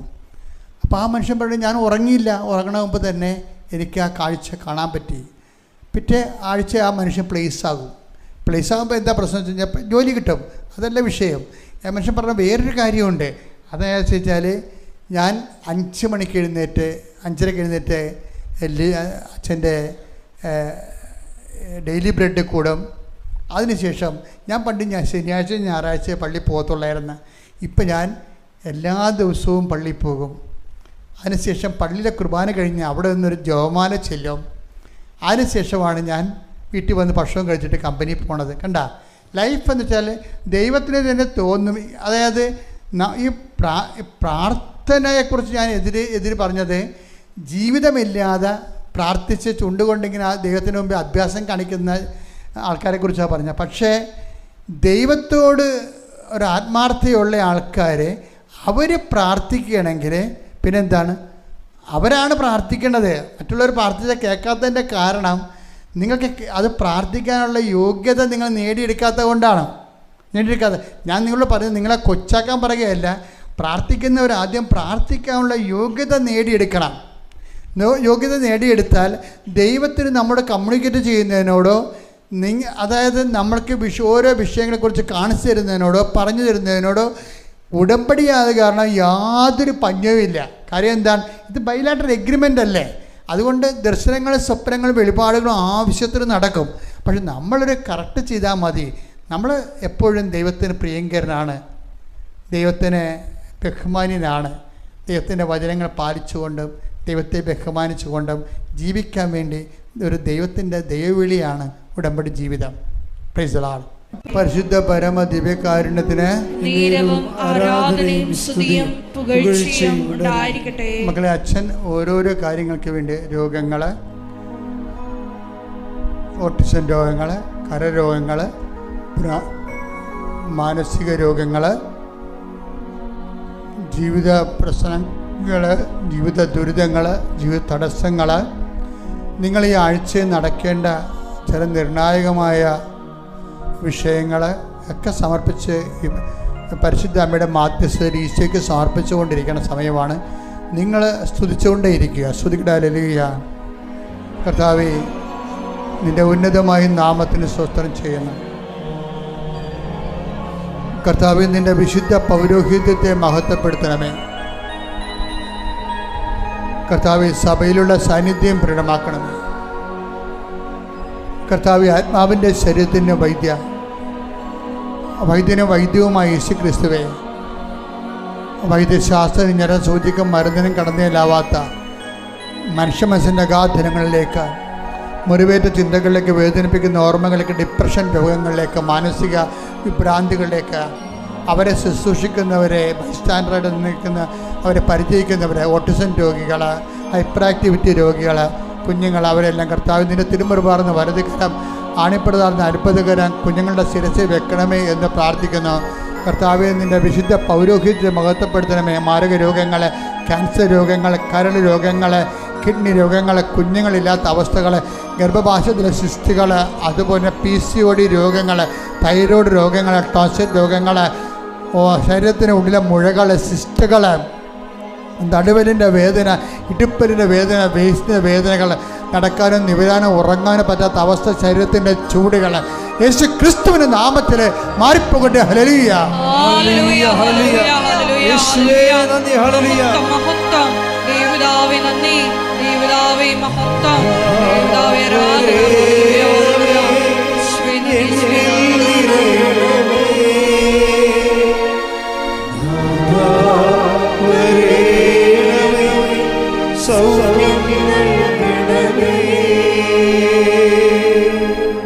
എൻ്റെ പ്രിയപ്പെട്ടവരെ, ജോലിയില്ലാത്തവർ, വീടില്ലാത്തവർ,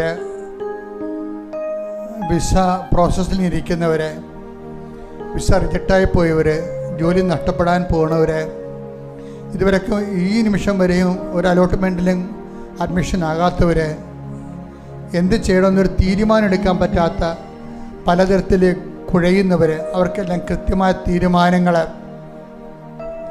24 മണിക്കൂറിനുള്ളിൽ കർത്താവ് അടയാളങ്ങളിലൂടെ അവർക്ക് തീരുമാനം നൽകുന്നതിനായിട്ടും, മക്കളില്ലാത്തവർ, വിവാഹം ഒത്തുവരാത്തവർ, ഡൈവേഴ്സിൻ്റെ വക്കലെത്തിയിരിക്കുന്നവർ, പിരിഞ്ഞു പോയവർ, ഒന്നിച്ച് ജീവിക്കാൻ ആഗ്രഹിക്കുന്നവർ, ജോലിയില്ല, മറ്റു തരത്തിലുള്ള വരുമാന മാർഗങ്ങളില്ലാത്തവർ, കടകമ്പോളങ്ങൾ, ചെറുകിട വ്യാപാര വ്യവസായശാലകൾ, ആനിമൽ ഫാം, ഇതുപോലെയുള്ള കാര്യങ്ങൾ ചെയ്ത് നിത്യവൃത്തിക്ക് വേണ്ടി കഷ്ടപ്പെട്ട് ഉറക്കം നിന്നും ജോലി ചെയ്തിട്ട് മനസ്സിൽ ഭാരപ്പെടുന്നവർ, രോഗികൾ, അതുപോലെ തന്നെ പലതരത്തിലുള്ള അഗ്രികൾച്ചറിന് വരുന്ന രോഗങ്ങൾ, മൃഗങ്ങൾക്ക് വരുന്ന രോഗങ്ങൾ, അതുപോലെ തന്നെ പലതരത്തിലുള്ള കേസുകൾ അകപ്പെട്ടിരിക്കുന്നവർ, കേസിൽ ജയിലിൽ കിടക്കുന്നവർ, അതുപോലെ തന്നെ ഓരോരോ ലോണിന് ആപ്ലിക്കേഷൻ കൊടുത്തിട്ട് കിട്ടാത്തവർ, വസ്തു തരം മാറ്റപ്പെടാൻ പറ്റാതിരിക്കുന്നവർ, അതുപോലെ തന്നെ നമ്പർ കിട്ടാത്തവർ, ചില കാര്യങ്ങൾ കൊണ്ട് ചില കാര്യങ്ങൾക്ക് തടസ്സങ്ങൾ വരുന്ന ഒരു നിയമപരമായിട്ട് ഒരു നീക്കുപോക്കില്ലാതെ ആശ്വാസം നിൽക്കുന്നവരെ നിരന്തരം ഇട്ടിമുഴക്കാൻ പോലെ സ്തുതിക്കട്ടെ. ഹല്ലേലൂയ,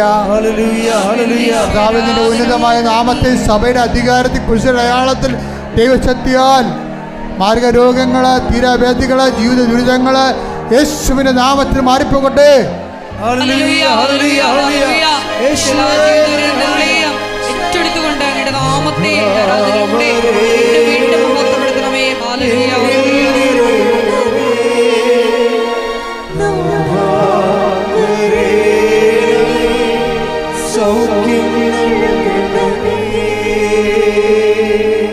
മുട്ട നിൽക്കുക. വ്യക്തിപരമായ ആവശ്യങ്ങൾക്ക് വേണ്ടി പ്രാർത്ഥിക്കുക. ഈ വർഷം ഒക്ടോബർ മാസം 24 ശനിയാഴ്ചയാണ്, ഒക്ടോബർ 24 ശനിയാഴ്ചയാണ് ജപമാല റാലി. ഈ ദിവസം പോയി കലണ്ടറിൽ കുറിച്ച് തരേണ്ടതാണ്. ഇന്നു മുതൽ പ്രാർത്ഥിച്ചൊരുങ്ങണം. സമാപനാശീർവാദം. ശിരസ് നമിച്ച് നമുക്ക് ദിവ്യകാരുണ്യനാഥൻ്റെ ആശീർവാദം സ്വീകരിക്കാം.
Ave,